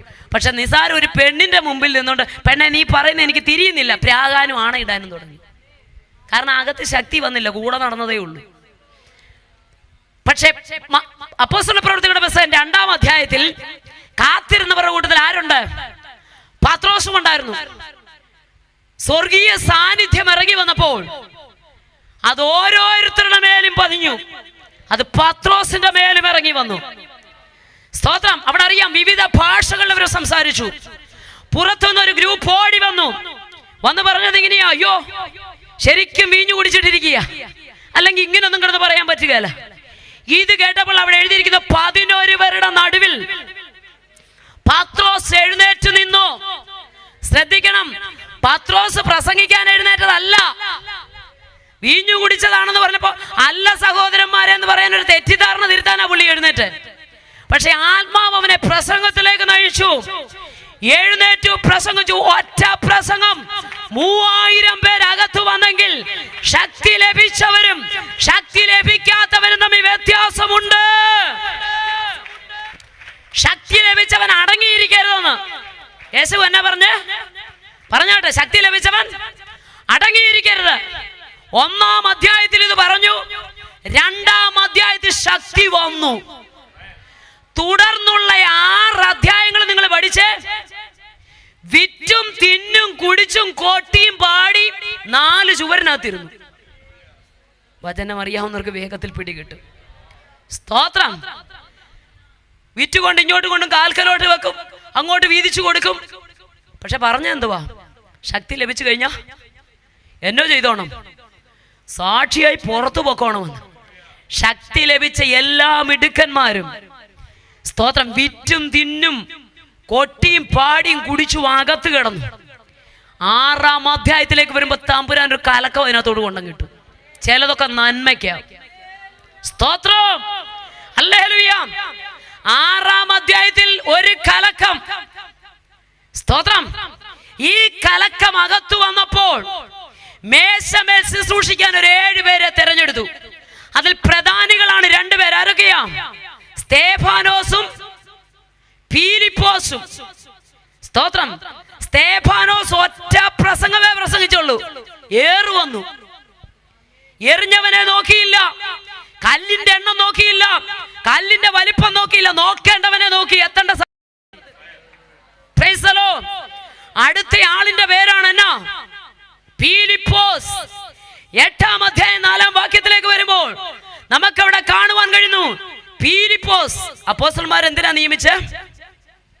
മേശമേൽ ശുശ്രൂഷിക്കാൻ, വിറക് കീറാൻ, വെള്ളം കോരാൻ, മേശമേൽ ശുശ്രൂഷിക്കാൻ അപ്പോസ്തലന്മാർ തെരഞ്ഞെടുത്തതാ. പക്ഷെ തമ്പുരാൻ കണ്ടത് കൃപയും സത്യവും നിറഞ്ഞവരായി അടയാളത്തിന്റെ ശുശ്രൂഷ ചെയ്യുവാൻ. ലോകം കാണുന്നത് പോലെയല്ല ദൈവം നമ്മളെ കാണുന്നത്. എത്ര പേർക്ക് മനസ്സിലാകുന്നുണ്ട്? ഈ നമ്മളോടൊക്കെയുള്ള ദൈവത്തിന്റെ വാഗ്ദത്തം കേട്ട, സത്യം പറഞ്ഞാൽ സ്തോത്രം, ചിലരോടൊക്കെ വാഗ്ദത്തം പറയുന്നത് അവരൊക്കെ പറയാറുണ്ട്, എൻ്റെ സിസ്റ്ററെ വാഗ്ദത്തമൊക്കെ ഭയങ്കരമാണ്, പക്ഷെ ഞങ്ങളിപ്പോൾ കടന്നു പോകുന്ന പാതകള്. യോസഫിന്റെ വാഗ്ദത്തം എന്തായിരുന്നു? എൻ്റെ കറ്റ എഴുന്നേറ്റ് നിൽക്കുന്നു, മറ്റു കറ്റകളെല്ലാം നമസ്കരിക്കുന്നു. കറ്റ എന്ന് പറഞ്ഞാൽ ഞങ്ങളുടെ ഇവിടോട്ടൊക്കെ നെല്ല് വയലുണ്ട്. സ്തോത്രം. നെല്ല് വിളഞ്ഞ് വയലിൽ നിറഞ്ഞു നിൽക്കുമ്പോൾ അതിനെ കറ്റ എന്ന് വിളിക്കാറില്ല. പിന്നെ അതിനെ കൊയ്തെന്നാ ഞങ്ങളുടെ നാട്ടിൽ പറയുന്നത്. കൊയ്ത് ആ ബന്ധം വേർപിരിഞ്ഞ് അതിനെ കെട്ടി അങ്ങോട്ട് ഇടുമ്പോൾ കറ്റ എന്ന് വിളിക്കും. ഇദ്ദേഹം കണ്ട ദർശനം എന്താണെന്നറിയാം? എൻ്റെ കറ്റ എഴുന്നേറ്റിരിക്കുന്ന മറ്റു കറ്റകളെല്ലാം. പക്ഷെ ജീവിത സാഹചര്യത്തിൽ കൂടെ പോയപ്പോൾ നോക്കിക്ക് കറ്റ മെതിക്കപ്പെടുന്ന പോലെ പുള്ളി മെതിക്കപ്പെടുക. സ്തോത്രം. കണ്ട ദർശനം എന്താ? സൂര്യനും ചന്ദ്രനും 11 നക്ഷത്രങ്ങൾ എന്നെ വീണ് നമസ്കരിക്കുന്നു. സഹോദരങ്ങളെല്ലാം കൂടെ തെള്ളിയെടുത്ത് പൊട്ടക്കുഴിയിൽ ഇട്ടപ്പോൾ കുഴി കിടന്നുകൊണ്ട് മേലോട്ട് നോക്കിയപ്പോൾ സൂര്യനും ചന്ദ്രനും ഗാലക്സികളും എല്ലാം മേളിൽ നിന്ന് ചിരിക്കുക. ദർശനം ഇവിടെ കിടക്കുന്നു. കടന്നു പോകുന്ന പാതകൾ കണ്ടോ? ഏത് പരീക്ഷകൾ കൂടെ പോയാലും വിശ്വസ്തയോടെ നിന്നാൽ ഇതിനൊരു സമാപ്തിയുണ്ട്. എത്ര പേർക്ക് മനസ്സിലായെന്ന് എനിക്കറിയത്തില്ല. തെറ്റുകാരനാണെന്ന് ഒരുപാട് തെളിവുണ്ട്. യോസഫിനെ നോക്കാം, തെറ്റുകാരന് താമസിക്കുന്ന വീട് തെളിവാ, എതിരായി നിന്ന് കേസ് പറയുന്ന സ്ത്രീ തെളിവാ, അവിടെ ബെഡ്റൂമിൽ കിടക്കുന്ന ഇവന്റെ വസ്ത്രം തെളിവാ. തെറ്റുകാരനും തെളിവുണ്ട്, നീതിമാനാൻ തെളിവില്ല. പക്ഷെ ഒരു ദൂത് ഞാൻ പറയാം, ന്യായവിധി നീതിയിലേക്ക് തിരിഞ്ഞു വരും. പരമാർത്ഥ ഹൃദയമുള്ളവർ അതിനോട് യോജിക്കും. ഹല്ലേലൂയ. അതുകൊണ്ട് ദൈവജനത്തോട് ഞാൻ പറയാം, ദൈവിക പ്രോഗ്രാമിലേക്ക് ദൈവം നമ്മളെ റൂട്ട് തിരിച്ചു വിടുമ്പോൾ ചില കഷ്ടങ്ങളും വേദനകളും ഒറ്റപ്പെടലും നമ്മൾ അനുഭവിക്കേണ്ടി വരും. സ്തോത്രം. ക്രിസ്തീയ ജീവിതത്തിൽ പരിശോധനകളുണ്ട്, പരീക്ഷകളുണ്ട്, പരീക്ഷയോടുകൂടെ പോക്ക് വഴികളുമുണ്ട്. സ്തോത്രം. പരീക്ഷ സഹിക്കുന്ന മനുഷ്യൻ ഭാഗ്യവാൻ. അവൻ കൊള്ളാകുന്നവനായി തെളിഞ്ഞ് കർത്താവ് കൊടുക്കുന്ന ജീവന്റെ കിരീടം പ്രാപിക്കും. ശിഷ്യന്മാരോട് യേശു പറഞ്ഞു, ഉറങ്ങരുത്, പരീക്ഷയിൽ അകപ്പെടാതിരിപ്പാൻ. എന്റെ കൂടെ ഇരുന്ന് യൂദ എന്നെ ഒറ്റിക്കൊടുക്കാതോ, ഞാൻ കാൽവറി മരിക്കാതിരിക്കാൻ എന്റെ കൂടെ ഇരുന്ന് പ്രാർത്ഥിക്കാനല്ല പറഞ്ഞ പത്രോസിനോട്. ആണോ? അല്ല. യേശു മരിക്കും, യേശു അടക്കപ്പെടും, യേശു ഉയർത്തെഴുന്നേക്കും. പത്രോസേ, ഗെത്സമനയിൽ വെച്ച് വാളെടുക്കുന്ന ഒരു പരീക്ഷ നിന്റെ മുമ്പിൽ വരും, അതിനകപ്പെട്ടു പോകാതെ ഇപ്പോഴേ പ്രാർത്ഥിച്ചോളാൻ. യോഹന്നാനെ, തിളച്ചെണ്ണയ്ക്കകത്തേക്ക് എടുത്തെറിയപ്പെടുന്ന ഒരു പരീക്ഷയുണ്ട്. പത്മോസിന്റെ ഏകാന്തതയിലേക്ക് എടുത്തെറിയപ്പെടുന്ന ഒരു പരീക്ഷ മുന്നിലുണ്ട്. അതിനെ അതിജീവിക്കാൻ ഇന്നേ പ്രാർത്ഥിച്ചോളാൻ. വിഷയം വന്നതിന് ശേഷമല്ലോ, പ്രതിസന്ധി വന്നതിന് ശേഷമല്ലോ, അതിനു മുമ്പേ നീ സ്തോത്രം പറഞ്ഞ് പ്രാർത്ഥിച്ചോ. Praise the Lord. ഹന്ന ജീവിതത്തിൽ ഒരുപാട് പരീക്ഷകൾ കൂടെ കടന്നുപോയി. സ്തോത്രം. ആലയത്തിലേക്ക് പോകുമ്പോഴെല്ലാം ഓരോ കുത്താ. വീട്ടിൽ നിന്ന് ആണ്ടുതോറും യോഗത്തിന് പോകുമ്പോഴെല്ലാം പെനിനയുടെ ഓരോ കുത്ത്. ആലയത്തിൽ ചെന്ന് നിന്നാൽ അവിടുന്നും കുത്ത്. മനസ്സറിയാത്ത കാര്യത്തിന് വിരൽ ചൂണ്ടി വിധി എഴുതുക, നിന്റെ വീഞ്ഞിറങ്ങട്ടെന്ന്. അവിടെയും കൊത്ത്, ഇവിടെയും കൊത്ത്. മാനസികമായി തകർക്കപ്പെട്ടവളായിട്ട് അവൾ മാറി. ഇന്ന് അവക്ക് വേണ്ടത് എന്താണെന്നറിയാമോ? മച്ചി എന്ന പേര് മാറാൻ ഒരു കുഞ്ഞിനെ മതി, നിന്ന മാറാൻ ഒരു കുഞ്ഞിനെ. പക്ഷെ തമ്പുരാൻ അതല്ല നിന്നെ കുറിച്ച് പ്ലാൻ. എത്ര പേർക്ക് ബോധ്യമാകുന്നെന്ന് എനിക്കറിയില്ല. നിന്നെ കുത്തുന്ന കുത്തിന്റെ നടുവിൽ, മനസ്സറിയാത്ത കാര്യത്തിന് വിരൽ ചൂണ്ടി വിധി എഴുതുന്നവരുടെ നടുവിൽ, വെല്ലുവിളികളും വേദനകളും ഒറ്റപ്പെടലും നീ അനുഭവിക്കുമ്പോൾ, സ്തോത്രം, യഹോവയ ഗർഭത്തെ അടച്ച് തുറക്കാൻ ഏലിക്ക് കഴിയില്ല. അടച്ചവന് മാത്രമേ തുറക്കാൻ കഴിയൂ. എത്ര പേരത് വിശ്വസിക്കുന്നു? ദൈവം അടച്ച തുറക്കാൻ ഉലകത്തിൽ ഒരു ശക്തിക്കും കഴിയത്തില്ല. അതുപോലെ ദൈവം തുറന്നാൽ അടയ്ക്കാൻ ഉലകത്തിൽ ഒരു ശക്തിക്കും കഴിയത്തില്ല. ചിലർ പറഞ്ഞിട്ടുണ്ട്, ദൈവം നിന്റെ മുമ്പിൽ ഒരു വാതിൽ തുറന്ന് ശത്രു അടച്ചെന്ന് കഴിയത്തില്ല കുഞ്ഞെ. ചാരിയിടാൻ പറ്റും, അടയ്ക്കാൻ പറ്റുകയില്ല. സ്തോത്രം. ശത്രുവിനെ അടയ്ക്കാൻ പറ്റുകയില്ല. ഇപ്പൊ ഇവക്ക് വേണ്ടത് നിന്ന മാറാൻ ഒരു കൊച്ചിനെയാ, മച്ചി എന്ന പേര് മാറാൻ കുഞ്ഞിനെ വേണം. പക്ഷെ തമ്പുരാൻ അതല്ല നോക്കുന്നത്. ദൈവം പറഞ്ഞ കുഞ്ഞെ അവിടെ അല്ല വിഷയം, ഇങ്ങോട്ട് നോക്കി. വിളക്ക് കെട്ടിടത്ത്, ആലയത്തിലേക്ക് നോക്കുക, വിളക്ക് കെട്ടിടത്ത്, ദർശനം മങ്ങിയിടത്ത്, വെളിപ്പാടില്ലാത്തടത്ത്, മര്യാദ കെട്ട് നടക്കുന്ന ജനത്തിന്റെ നടുവിൽ നിന്നിലൂടെ ഒരു പ്രവാചകം പുറത്തു വരണോ? ഓ, എത്ര പേർക്ക് അത് ഊതിന്റെ ആഴം മനസ്സിലാകുന്നുണ്ട്? നിന്നിലൂടെ യഥാർത്ഥ പുരോഹിതം പുറത്തു വരണമെങ്കിൽ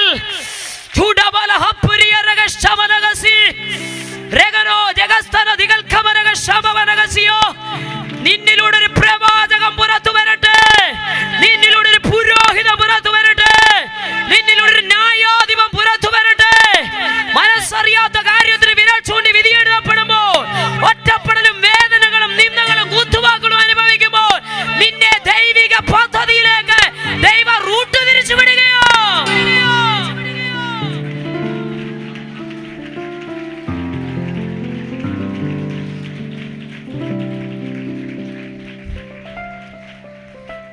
ദൈവിക പദ്ധതിയിലേക്ക് ദൈവം വഴിതിരിച്ചു വിടുമ്പോൾ ചിലതിന്റെ ഒക്കെ മുമ്പിൽ വിശ്വാസി നീ വില കൊടുക്കേണ്ടി വരും. പക്ഷെ ഒരു കാര്യം ഇന്ന് രാത്രി നീ വിശ്വസിക്കുക, ദൈവത്തിന് ഒരു കാര്യം അസാധ്യമായില്ല. ശക്തി ലഭിച്ച നീ അടങ്ങിയിരിക്കരുത്. നിന്നെ ഒരു ദൗത്യം ഏൽപ്പിച്ചിട്ടുണ്ട്. ആ ദൗത്യ നിർവഹണത്തിലേക്ക് നീ യാത്ര തുടരെ. പ്രവർത്തിക്കേണ്ടവൻ ദൈവമാണ്. അപ്പോസ്തലന്മാർ കണ്ടത് വിറക് കീറാനും വെള്ളം കോരാനും മേശമേശ സൂക്ഷിക്കാനാണെങ്കിൽ തമ്പുരാൻ പറയുക കൃപയും സത്യമെന്ന് അറിഞ്ഞവനായി അടയാളം ചെയ്യുക. സ്തോത്രം. അതിനാ കണ്ടത്. 8-ാം അധ്യായത്തിൽ ഫിലിപ്പോസ് ശമരിയയിലേക്ക് പോയി. അടയാളത്തിന്റെ ശുശ്രൂഷ അവിടെ വെളിപ്പെട്ടു. ഇത് അകത്തിരുന്ന അപ്പോസ്തലന്മാർ അറിഞ്ഞെന്ന് 14-ാം വാക്യത്തിലുണ്ട്. അവരറിഞ്ഞു. ഉടനെ അവര് പറയുകയാണ്, അവരെന്തോ ചെയ്തു? കൂടി ആലോചിച്ചിട്ട് പത്രോസിനെ യോഹന്നാനെ ഈ ശമര്യയിലേക്ക് വിട്ടു. ശമര്യക്കാരുമായിട്ട് ഒരു സംസർഗവും ഇല്ലാത്തവരാ. ശമര്യക്കാർ ദൈവവചനം കൈക്കൊണ്ടെന്ന് കേട്ടപ്പോൾ അങ്ങോട്ട് ആളിനെ വിട്ടു. ആരെ വിട്ടു? പത്രോസിനെ, യോഹന്നാനെ. നിങ്ങൾ വേദപുസ്തകം പഠിക്കുന്നവർക്കറിയാം, ലൂക്കോസിന്റെ സുവിശേഷം 9-ാം അധ്യായത്തിലുണ്ട്. എന്നാന്നറിയാമോ? സ്തോത്രം. ഈ യോഹന്നാൻ യേശുവിനോട് ഒരിക്കൽ പറഞ്ഞു, ഏലിയാവ് ആകാശത്ത് നിന്ന് തീയിറക്കി ദഹിപ്പിച്ചതുപോലെ ഈ ശമര്യാജാതിയെ മുഴുവൻ ദഹിപ്പിക്കട്ടെ. യേശു തിരിഞ്ഞു നിന്നോണ്ടൊരു ചോദ്യം ചോദിച്ചു, നീ ഏതാത്മാവിനെയാ പ്രാപിച്ചത്? സ്തോത്രം. അങ്ങനെ കാണാൻ നിന്നെ പഠിപ്പിച്ചിട്ടില്ല. സ്തോത്രം. ഹല്ലേലൂയ. അപ്പോൾ അതേ യോഹന്നാനും പത്രോസും കൂടെ ശമര്യയിലേക്ക് പോയി. 25-ാം വാക്യത്തിൽ സ്തോത്രം, ഫിലിപ്പോസിനോട് ദൈവം പറഞ്ഞു, കുഞ്ഞേ, നീ ഗസയ്ക്കുള്ള നിർജ്ജനമാകുന്ന ദേശം. നിർജ്ജനം എന്ന് വെച്ചാൽ എന്നാ? ജനവാസമില്ലാത്തടത്ത്. നമ്മളാണെ പോവോ? നിർജ്ജനമായ ദേശത്തേക്ക് പോകണം, ജനവാസമില്ലാത്തടത്തേക്ക്. സ്തോത്രം. നമ്മളോട് അങ്ങനെ പോകാൻ പറഞ്ഞാൽ നമ്മൾ ആദ്യം അന്വേഷിക്കും. ഞങ്ങളുടെ നാട്ടുകാരാണ് അന്വേഷിക്കുക. ആദ്യം ടവർ ഉണ്ടോ എന്ന് ചോദിക്കും, സെൽഫോണിന്. പിന്നെ ബാങ്ക് ഉണ്ടോ, സ്കൂളുണ്ടോ, ഹോസ്പിറ്റലുണ്ടോ, ATM ഉണ്ടോ എന്നൊക്കെ അന്വേഷിച്ചിട്ടേ പോകാറുള്ളൂ. സ്തോത്രം. പക്ഷെ നിർജ്ജനമായ ദേശത്തേക്ക് ദൗത്യമേൽപ്പിക്കപ്പെട്ടവനോട് തമ്പുരാൻ പറഞ്ഞു, നീ പോകണം. പോയി. അവിടെ കാണാൻ കഴിയുന്നൊരു കാഴ്ച, കന്ദക്ക എന്ന ഐത്തോപ്യ രാജ്ഞിയുടെ ഷണ്ണൻ മന്ത്രിയ, ആഫ്രിക്കക്കാരനാണ്. യെരുശലേം ദേവാലയത്തിൽ പോയി ആരാധന കഴിഞ്ഞ് തിരികെ വരികയാണ്. പള്ളിയിൽ പോയി പ്രാർത്ഥനയും കഴിഞ്ഞ് തിരിച്ചു വരുമ്പോൾ തേരിലിരുന്നു കൊണ്ട് അവൻ എന്ത് ചെയ്യുക? ന്യായപ്രമാണം പുസ്തകം വായിച്ചു കൊണ്ടിരിക്കുക. ഞാനത് വായിച്ചപ്പോൾ ഇങ്ങനെ ചിന്തിച്ചു, ദൈവമേ, പള്ളിയിൽ പോയി ആരാധനയും കഴിഞ്ഞ് തിരിച്ചു വരുമ്പോൾ കാറിലിരുന്നു കൊണ്ട് ബൈബിൾ വായിക്കുന്ന എത്ര പേരുണ്ട്? വീട്ടിലിരുന്ന് മര്യാദയ്ക്ക് വായിക്കത്തില്ല. പിന്നെ സ്തോത്രം, കാറിലിരുന്നു കൊണ്ട് വായിക്കുക.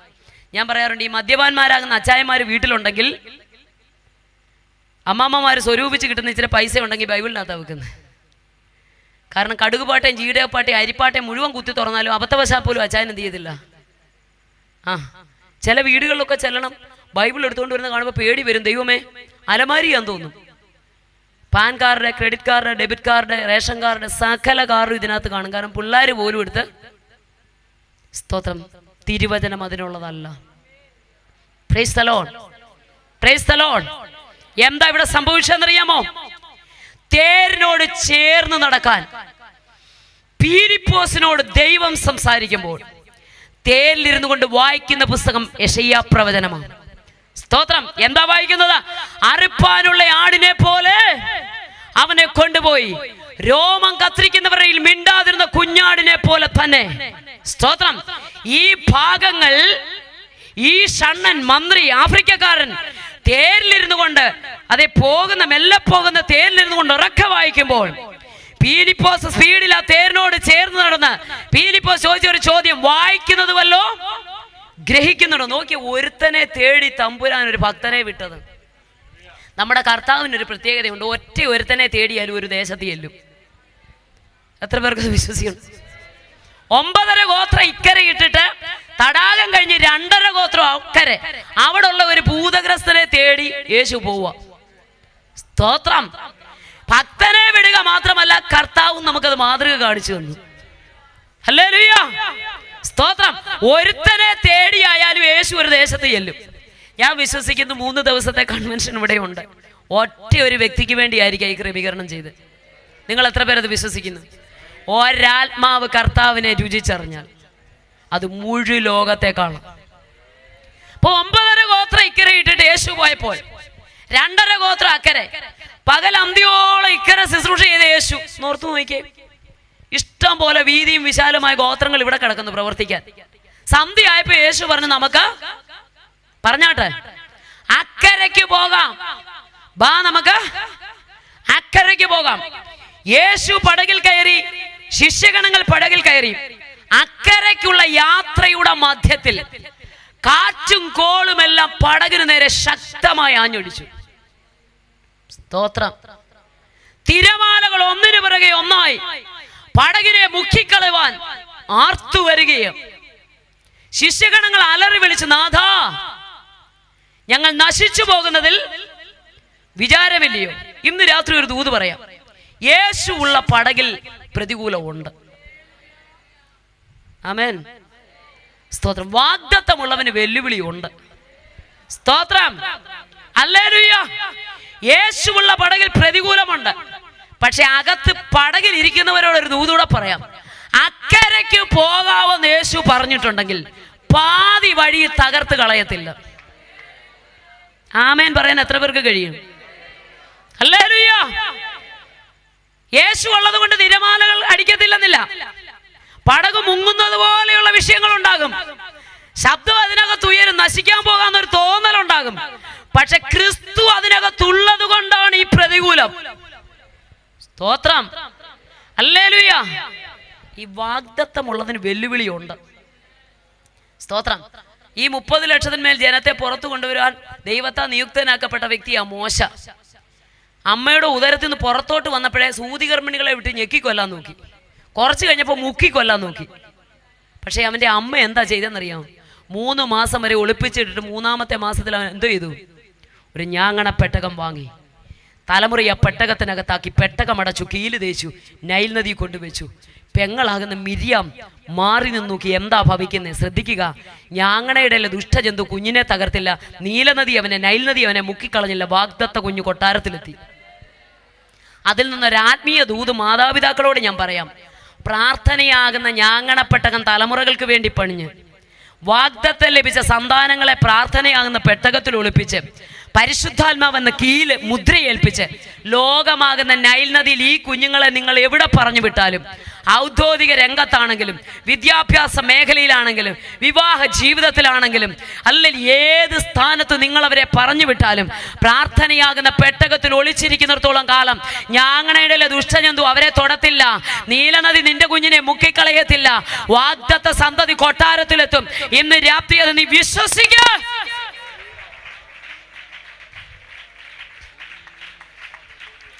ഞാനൊരു രാത്രി അത് വായിച്ചു കൊണ്ടിരുന്നപ്പോൾ ദൈവാത്മാവനോട് ശക്തമായി ഇടപെട്ടു. എന്നോട് ഇടപെട്ട് ഞാൻ നിങ്ങളോട് പറയാം. ഈ സമീപത്തൂടെ ഒരു നദി ഒഴുകുന്ന ചിന്തിക്കുക. ഒരു നദി ഒഴുകുന്നു. ചീഞ്ഞഴുകി ഒഴുകുന്ന 100 കണക്കിനല്ല 10 ഡെഡ് ബോഡി ഇതിനകത്തൂടെ ഒഴുകി പോകുന്നൊരു വാർത്ത നമ്മുടെ ചെവിയിലെത്തിയാൽ സുബോധമുള്ളവരാരും പിന്നെ അങ്ങോട്ട് കുളിക്കാൻ ഇറങ്ങത്തില്ല. പക്ഷേ ഫറവോന്റെ കൽപ്പനയാൽ മോശയുടെ പ്രായത്തിലുള്ള ദേശത്തിലെ സകല കുഞ്ഞുങ്ങളെയും വീടാന്തരം കടന്നു ചെന്ന് മാതാപിതാക്കളുടെ കയ്യിൽ നിന്ന് ബലമായി പിടിച്ചു വാങ്ങി കഴുത്തു ഞെരിച്ച് കൊന്നി നീലനദിയിലേക്ക് വലിച്ചെറിയുക. 100 കണക്കിന് കുഞ്ഞുങ്ങളുടെ ഡെഡ് ബോഡികൾ ഈ നൈൽ നദിയിലൂടെ ഒഴുകി പോകുന്നു. അതിനകത്തേക്ക് കൽപ്പന പുറപ്പെടുവിച്ച് എന്റെ കൊട്ടാരത്തിൽ നിന്ന് കുമാരി കുളിക്കാൻ വന്നു.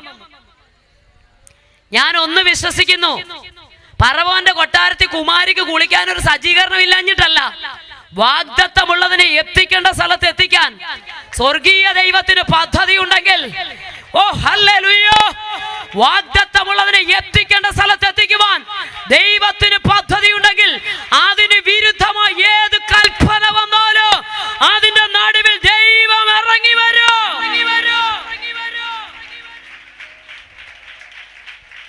കാറ്റുണ്ട്, തിരമാലകളുണ്ട്, പടകിനെതിരെ ആഞ്ഞടിക്കും.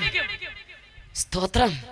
അവരലറി വിളിച്ചിട്ട് പറഞ്ഞു, നാഥ, നശിക്കാൻ പോവാ. നോക്കിക്കേ, ഒരു വ്യക്തിയെ നേടാനാ പോന്നെ. ഇവിടെ ഒരു ഷണ്ണനെ നേടാൻ ഭക്തനെ തമ്പുരാൻ പറഞ്ഞയക്കുക. സ്തോത്രം. നിർജ്ജനമായ ദേശത്ത് ഒരുത്തനെ തേടി പൊക്കോണം. ഗുരു ചെയ്തതുപോലെ ശിഷ്യനും. സ്തോത്രം. ഒറ്റയൊരുത്തനെ തേടി യേശു ദേശത്ത് പോയി. സ്തോത്രം. പാതി വഴിയിൽ വെച്ച് യാത്രയെ തകർത്തു കളയുവാൻ ശക്തമായ വെല്ലുവിളി ഉണ്ടായി. ഓ, എത്ര പേര് ഇത് ഗ്രഹിക്കുന്നുണ്ടെന്ന് എനിക്കറിയില്ല. സ്തോത്രം. അലറി വിളിക്കുന്ന ശിഷ്യന്മാരെ യേശു ശാസിച്ചില്ല. ശ്രദ്ധിക്കുക. ആടി ഉലയുന്ന പടകിനെ യേശു ശാസിച്ചില്ല.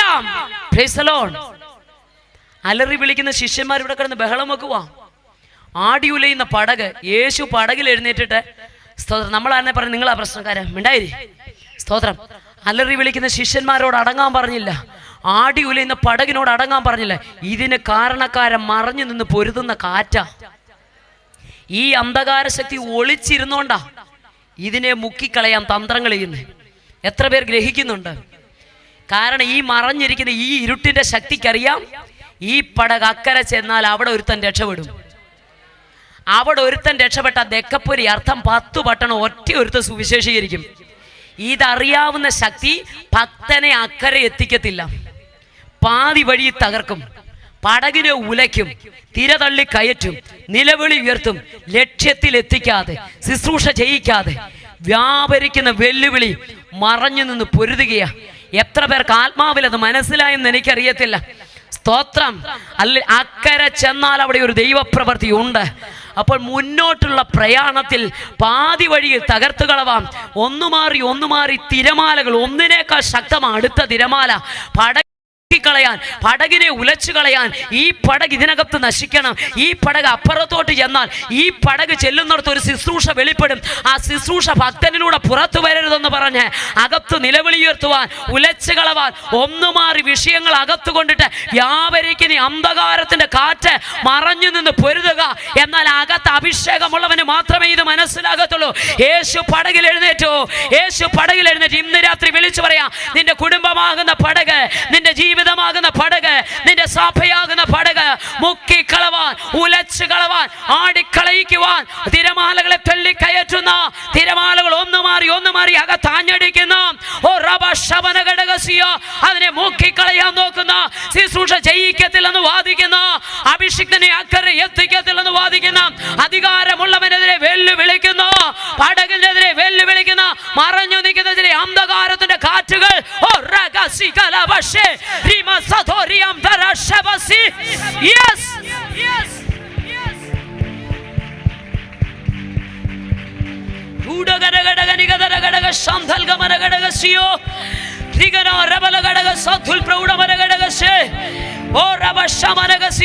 യേശു പടകിലുണ്ടോ?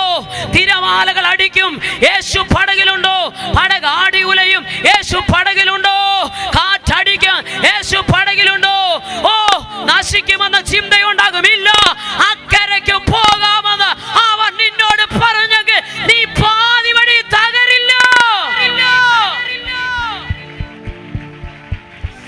ഈ പടകിനെതിരെ എത്ര ശക്തമായ വെല്ലുവിളി വന്നാലും, ഈ പടകിനെതിരെ മുങ്ങുമാറാകുന്ന തിരമാലകൾ വന്നാലും നീ ഭാരപ്പെടണ്ട.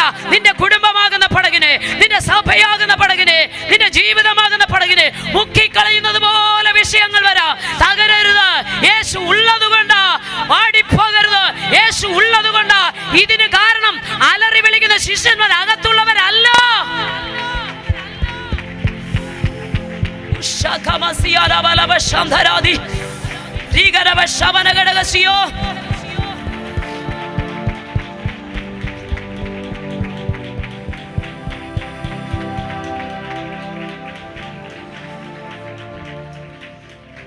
അക്കരെ എത്തിക്കാമെന്ന് അവൻ പറഞ്ഞെങ്കിൽ, അക്കരെ പോകാമെന്ന് വാക്ക് പറഞ്ഞെങ്കിൽ, ഒരു മനുഷ്യനല്ല പറഞ്ഞത്. പടകിൽ യേശുവുള്ളത് കൊണ്ട് തിരമാലകളുണ്ട്, പടകിൽ യേശുവുള്ളത് കൊണ്ട് കാറ്റുണ്ട്, പടകിൽ യേശുവുള്ളത് കൊണ്ട് നശിക്കുന്നത് പോലെയുള്ള വിഷയങ്ങൾ വരാം.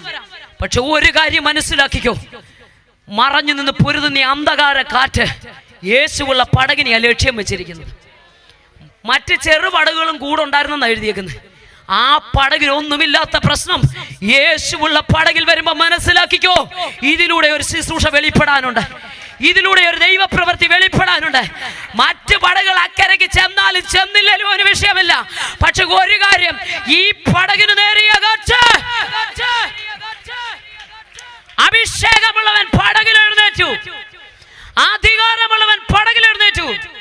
അലറി വിളിക്കുന്ന ശിഷ്യന്മാരെ അടങ്ങാൻ പറഞ്ഞില്ല, ആടി ഉലയുന്ന പടകിനോടെ അടങ്ങാൻ പറഞ്ഞില്ല. ഇതിന് കാരണക്കാരൻ ദോ മറഞ്ഞു നിന്ന് പൊരുതുന്നു.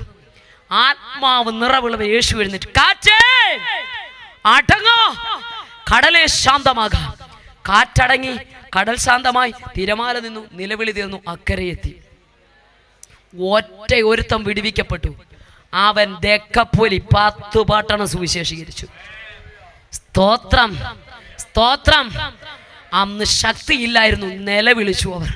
പക്ഷെ ഇന്ന് ശക്തി പ്രാപിച്ചു കഴിഞ്ഞപ്പോൾ ഗസയ്ക്കുള്ള നിർജ്ജനമായ ദേശത്തേക്ക് പോകാൻ പറഞ്ഞപ്പോൾ നിനക്ക് വഴി തടസ്സമില്ല. കാരണം നമുക്കൊരു അധികാരമുണ്ട്. എത്ര പേർക്ക് അത് മനസ്സിലാകുന്ന എനിക്കറിയത്തില്ല. ശക്തി ലഭിച്ചവർക്ക് എന്നാ ഉണ്ട് പറഞ്ഞാട്ടെ. അന്ന് അധികാരമില്ലാത്തവൻ പോയി, അവർ വിചാരിച്ച് നശിക്കാൻ പോവാന്ന്. പക്ഷെ ഇന്ന് ശക്തി ലഭിച്ചവനെ അയച്ചു, പൊക്കോ. ആൾതാമസമില്ലാത്തിടത്താണെങ്കിലും നിർജ്ജനമാണെങ്കിലും അവിടെ നിനക്ക് വേണ്ടി ഒരു മന്ത്രിയെ കരുതി വെച്ചിട്ടുണ്ട്. ഒറ്റ ഒരുത്തനെയുള്ളെങ്കിലും നിന്നിലൂടെ ചെയ്യേണ്ട ശുശ്രൂഷ ദൈവം അവിടെ ചെയ്യും. ഓ, ശക്തി ലഭിച്ചവന്, ശക്തി ലഭിച്ചവന്, അധികാരം ലഭിച്ചവന് മുന്നോട്ടുള്ള പ്രയാണത്തിൽ ധൈര്യത്തോടെ തടസ്സങ്ങളില്ല. തടസ്സങ്ങളില്ലെന്നല്ല, വെട്ടിമാറ്റാൻ അഭിഷേകഭാഗത്തുണ്ട്. നിങ്ങളൊന്ന് മനസ്സിലാക്കിക്കേ. ദാവീദ് പണ്ട് പറഞ്ഞു, നിന്നാൽ ഞാൻ പടകൂടുന്ന നേരെ എൻ്റെ ദൈവത്താൽ ഞാൻ. അയ്യോ, ഒരു പ്രശ്നത്തെ, ഒരു മതിലിനെ പഴയ നിയമഭക്തൻ ചാടിക്കടക്കണമായിരുന്നു. പക്ഷെ പുതിയ നിയമഭക്തനോട് പറഞ്ഞു, നീ ചാടണ്ട, ഈ മലയോട് ചാടി കടലിൽ പോ എന്നും നീ കൽപ്പിച്ചാൽ അതങ്ങനെ സംഭവിക്കുമെന്ന്. അങ്ങനെ ശക്തി ലഭിച്ചവൻ അധികാരമുണ്ട്. ഇതിന് സ്തോത്രത്തിന് ഒരു അധികാരമുണ്ടെന്ന്, ആരാധിക്കുന്നവന് അധികാരമുണ്ടെന്ന്. വിട്ടുപോകാൻ പറഞ്ഞാൽ വിട്ടുപോകുന്ന ഒരു അധികാരം നിന്റെ മേൽ ദൈവം തന്നിട്ടുണ്ടെന്ന്. എന്റെ വേഗത്തിൽ അത് പറഞ്ഞ് അവസാനിപ്പിക്കാം. യേശു ക്രിസ്തുവിനെ കുറിച്ച് നിർമ്മലമായ സുവിശേഷം, സ്തോത്രം, ന്യായപ്രമാണത്തിലെ കാതലായ സത്യങ്ങൾ ആരെ കുറിച്ച് പറയുന്ന ആരംഭം മുതൽ അവസാനം വരെ പൊരുൾ തിരിച്ച് അങ്ങോട്ട് ഫിലിപ്പോസ് കേറിയിരുന്ന് തേരിലിരുന്ന് പറഞ്ഞു. വെള്ളമുള്ളൊരു സ്ഥലത്തൂടെ തേരി പോകുമ്പോൾ, സ്തോത്രം, മന്ത്രി പറയുകയാണ്, ഷണ്ണൻ പറയുക, ഇതാ വെള്ളം. തേര് നിർത്താൻ ആദ്യം കൽപ്പിച്ചു. തേര് നിർത്തി, ഇതാ വെള്ളം, ഞാൻ സ്നാനമേൽക്കുന്ന നിനക്കെന്ത് വിരോധം? സ്തോത്രം. ഉടനെ ഫിലിപ്പോസ് പറയാം, നീ പൂർണ്ണ ഹൃദയത്തോടെ വിശ്വസിക്കുന്നെങ്കിൽ മാത്രം. അപ്പൊ സ്നാനം ആർക്കുള്ളതാണ്? ശിശുക്കൾക്കുള്ളതല്ല, പിന്നെയോ പൂർണ്ണ ഹൃദയത്തോടെ വിശ്വസിക്കുന്നവർക്കുള്ളത്. സ്തോത്രം. എന്നെ വളരെ ചിന്തിപ്പിച്ചു. മന്ത്രിയല്ലേ, നീ തേരിലിരിക്ക, ഞാൻ അങ്ങോട്ട് ഇറങ്ങി അല്പം വെള്ളം കൊണ്ടുവന്ന് അകത്ത് കൊണ്ടുവന്ന് തളിക്കാണോ? അല്ല, ഇരുവരും വെള്ളത്തിലിറങ്ങി ഫിലിപ്പോസ് ഷണ്ണനെ സ്നാനപ്പെടുത്തി. ഇരുവരും വെള്ളത്തിൽ നിന്ന് കയറി. ആത്മാവ് ഫിലിപ്പോസിനെ അസ്തോദിലേക്ക് കൊണ്ടുപോയി. എല്ലാവർക്കും ഒരു നിമിഷം എഴുന്നേറ്റ് നിൽക്കാം. ദേവാലയത്തിൽ ചെന്ന് ആരാധന കഴിച്ച് തിരിച്ചു വരുമ്പോഴും പുസ്തകം വായിക്കുന്നവന്റെ കുറവിനെ പരിഹരിക്കുവാൻ ദൈവം തെരഞ്ഞെടുത്തവനെ ദൈവം ഒരു ദേശത്ത് അയച്ചു. ജീസസ്. ഇന്ന് രാത്രിയിൽ പന്തലിനകത്തും വീടുകളിൽ, വീതികളിൽ, വഴിയിൽ, വാഹനത്തിലൊക്കെ ഞങ്ങളെ ശ്രദ്ധിക്കുന്നവരുണ്ട്. ഒരു മതത്തിന്റെയോ ഒരു സംഘടനയുടെയോ വക്താവായി നിന്നുകൊണ്ടല്ല ഇന്ന് രാത്രി ഞാൻ ഇവിടെ വിളിച്ചു പറയുന്നത്. പ്രിയമുള്ളവരെ, നാറ്റം വമിക്കുന്ന ശരീരത്തോടെ, കൈകാലുകൾ തളർന്ന്, ശരീരം തളർന്ന്, ശരീരം മുഴുവൻ വ്രണങ്ങൾ നിറഞ്ഞ്, അവയവങ്ങൾ അഴുകി, മുടി കൊഴിഞ്ഞ്, വാഗോടി, സംസാരശേഷി നഷ്ടപ്പെട്ട് ഉൾമുറി കിടന്നെ എന്റെ യേശു രക്ഷിച്ചു. തെരുവിൽ നിന്നുകൊണ്ട് സുവിശേഷത്തിന്റെ സത്യങ്ങള് ഒരു ചെറിയ കോളാമ്പി മൈക്കിൽ കൂടി വിളിച്ചു പറയുന്ന ചില അഭിഷിക്തരെ ഞങ്ങളുടെ ദേശത്തേക്ക് ദൈവം അയച്ചു. തെരുവിൽ നിന്നുകൊണ്ട് അവർ വിളിച്ചു പറഞ്ഞു, മരിച്ച നാറ്റം വച്ച ലാസറിനെ ഉയർപ്പിച്ച ഒരു ദൈവമുണ്ട്. ലാസർ എന്ന് പറയുന്ന വ്യക്തി ബൈബിളിലെ വ്യക്തിയാണോ അതെ അവരുടെ കൂട്ടത്തിലുള്ളതാണോ എന്ന് തിരിച്ചറിയാൻ പറ്റാത്ത ആൾക്കാരുടെ മുമ്പിൽ അയച്ചത്. Jesus, Jesus. അവർ വിളിച്ചു പറഞ്ഞ ശബ്ദം കേട്ടപ്പോൾ ഞങ്ങളുടെ പ്രിയപ്പെട്ടവർ അങ്ങോട്ട് ചെന്നു. മതം മാറ്റുന്നവരെന്ന് പറഞ്ഞ് ആക്രോശിച്ചുകൊണ്ട് ചെന്ന പ്രിയപ്പെട്ടവർ അവരെ കണ്ടപ്പോൾ, അവരെ കേട്ടപ്പോൾ അവർ പറഞ്ഞ ശബ്ദമാണ്, ലാസറിനെ ഉയർപ്പിച്ച, നാറ്റം വച്ചിരുന്ന് എഴുന്നേൽപ്പിച്ച ഒരു യേശു കൊണ്ട്. ആ നിമിഷം അവരോട് പറഞ്ഞു, ലാസറിനെ യേശു നാറ്റം വച്ചിരുന്ന് ഉയർപ്പിച്ചെങ്കിൽ ഞങ്ങളുടെ കുടുംബത്തിൽ നാറ്റം വച്ചിരണം കിടപ്പുണ്ട്. നിങ്ങൾ വന്ന് ഉയർപ്പിച്ചിട്ട് പോയാൽ മതി. വന്ന പ്രിയപ്പെട്ടവരോട് പറഞ്ഞ നിങ്ങൾക്ക് കേൾക്കണമോ? സ്തോത്രം. ഇവളെ ഉയർപ്പിച്ചില്ലെങ്കിൽ ഇവളെ ഇട്ട കുഴി നിങ്ങളെ ഇടുവെന്ന്. സ്തോത്രം. കിടക്കയ്ക്ക് ചുറ്റും വന്നു നിൽക്കുമ്പോൾ അവർ പറഞ്ഞ ഒരു കാര്യം, അസ്ഥികൾ നിറഞ്ഞ താഴ്വരയിൽ എഗസ്കേലിനെ കൊണ്ട് നിർത്തിയ പോലെ ആയിപ്പോയി. ചീഞ്ഞഴുകി കിടക്കുന്ന പ്രതീക്ഷകൾ അസ്തമിച്ചതിന്റെ നടുവിൽ കൊണ്ടു നിർത്തി. പക്ഷേ ഒരു കാര്യം, വചനത്തിന്റെ ശക്തി. ഇന്ന് രാത്രി എത്ര പേരത് വിശ്വസിക്കുന്നുണ്ട്? ദൈവത്തിന് ഒരു കാര്യം അസാധ്യമായില്ല. സഹോദരങ്ങളെ, നിങ്ങൾക്ക് കേൾക്കണമോ? കിടക്കയ്ക്ക് ചുറ്റും നിന്ന് കൈകോർത്ത് പിടിച്ച് ഏത് നാമത്തെ എൻ്റെ അതരം കൊണ്ട് ഞാൻ നിഷേധിച്ചോ, അന്യഭാഷകളിൽ അവരെ ആരാധിക്കാൻ തുടങ്ങി. ഒരു ദൂത് ഞാൻ പറയാം, ആത്മാവില് സത്യത്തിലുമുള്ള ആരാധനയാ സത്യാരാധന. ആത്മാവില് സത്യത്തിലുമുള്ള ആരാധനയാ സത്യാരാധന. പേരുകൊണ്ട് ക്രിസ്ത്യാനിയായ നിത്യതയിലെത്താൻ കഴിയത്തില്ല. പള്ളിയിലെ രജിസ്റ്ററിൽ പേരുണ്ടെങ്കിൽ സ്വർഗത്തിൽ പേര് കാണത്തില്ല. ജീവന്റെ പുസ്തകത്തിൽ പേരെഴുതി കാണാത്ത ഏവനെയും തീപ്പൊയ്കയിൽ തള്ളിയിടുമെന്ന്. സ്നാനപ്പെട്ടത് കൊണ്ട് മാത്രം സ്വർഗത്തിൽ പോകത്തില്ല. ഒരു പൊത്തുവരുത്ത ക്രിസ്തീയ ജീവിതം കൊണ്ട് നിത്യതയിലെത്താൻ കഴിയത്തില്ല. രക്ഷിക്കപ്പെട്ട് മുഴുകൽ സ്നാനം സ്വീകരിച്ച് പരിശുദ്ധാത്മാവിന്റെ ശക്തി പ്രാപിച്ച്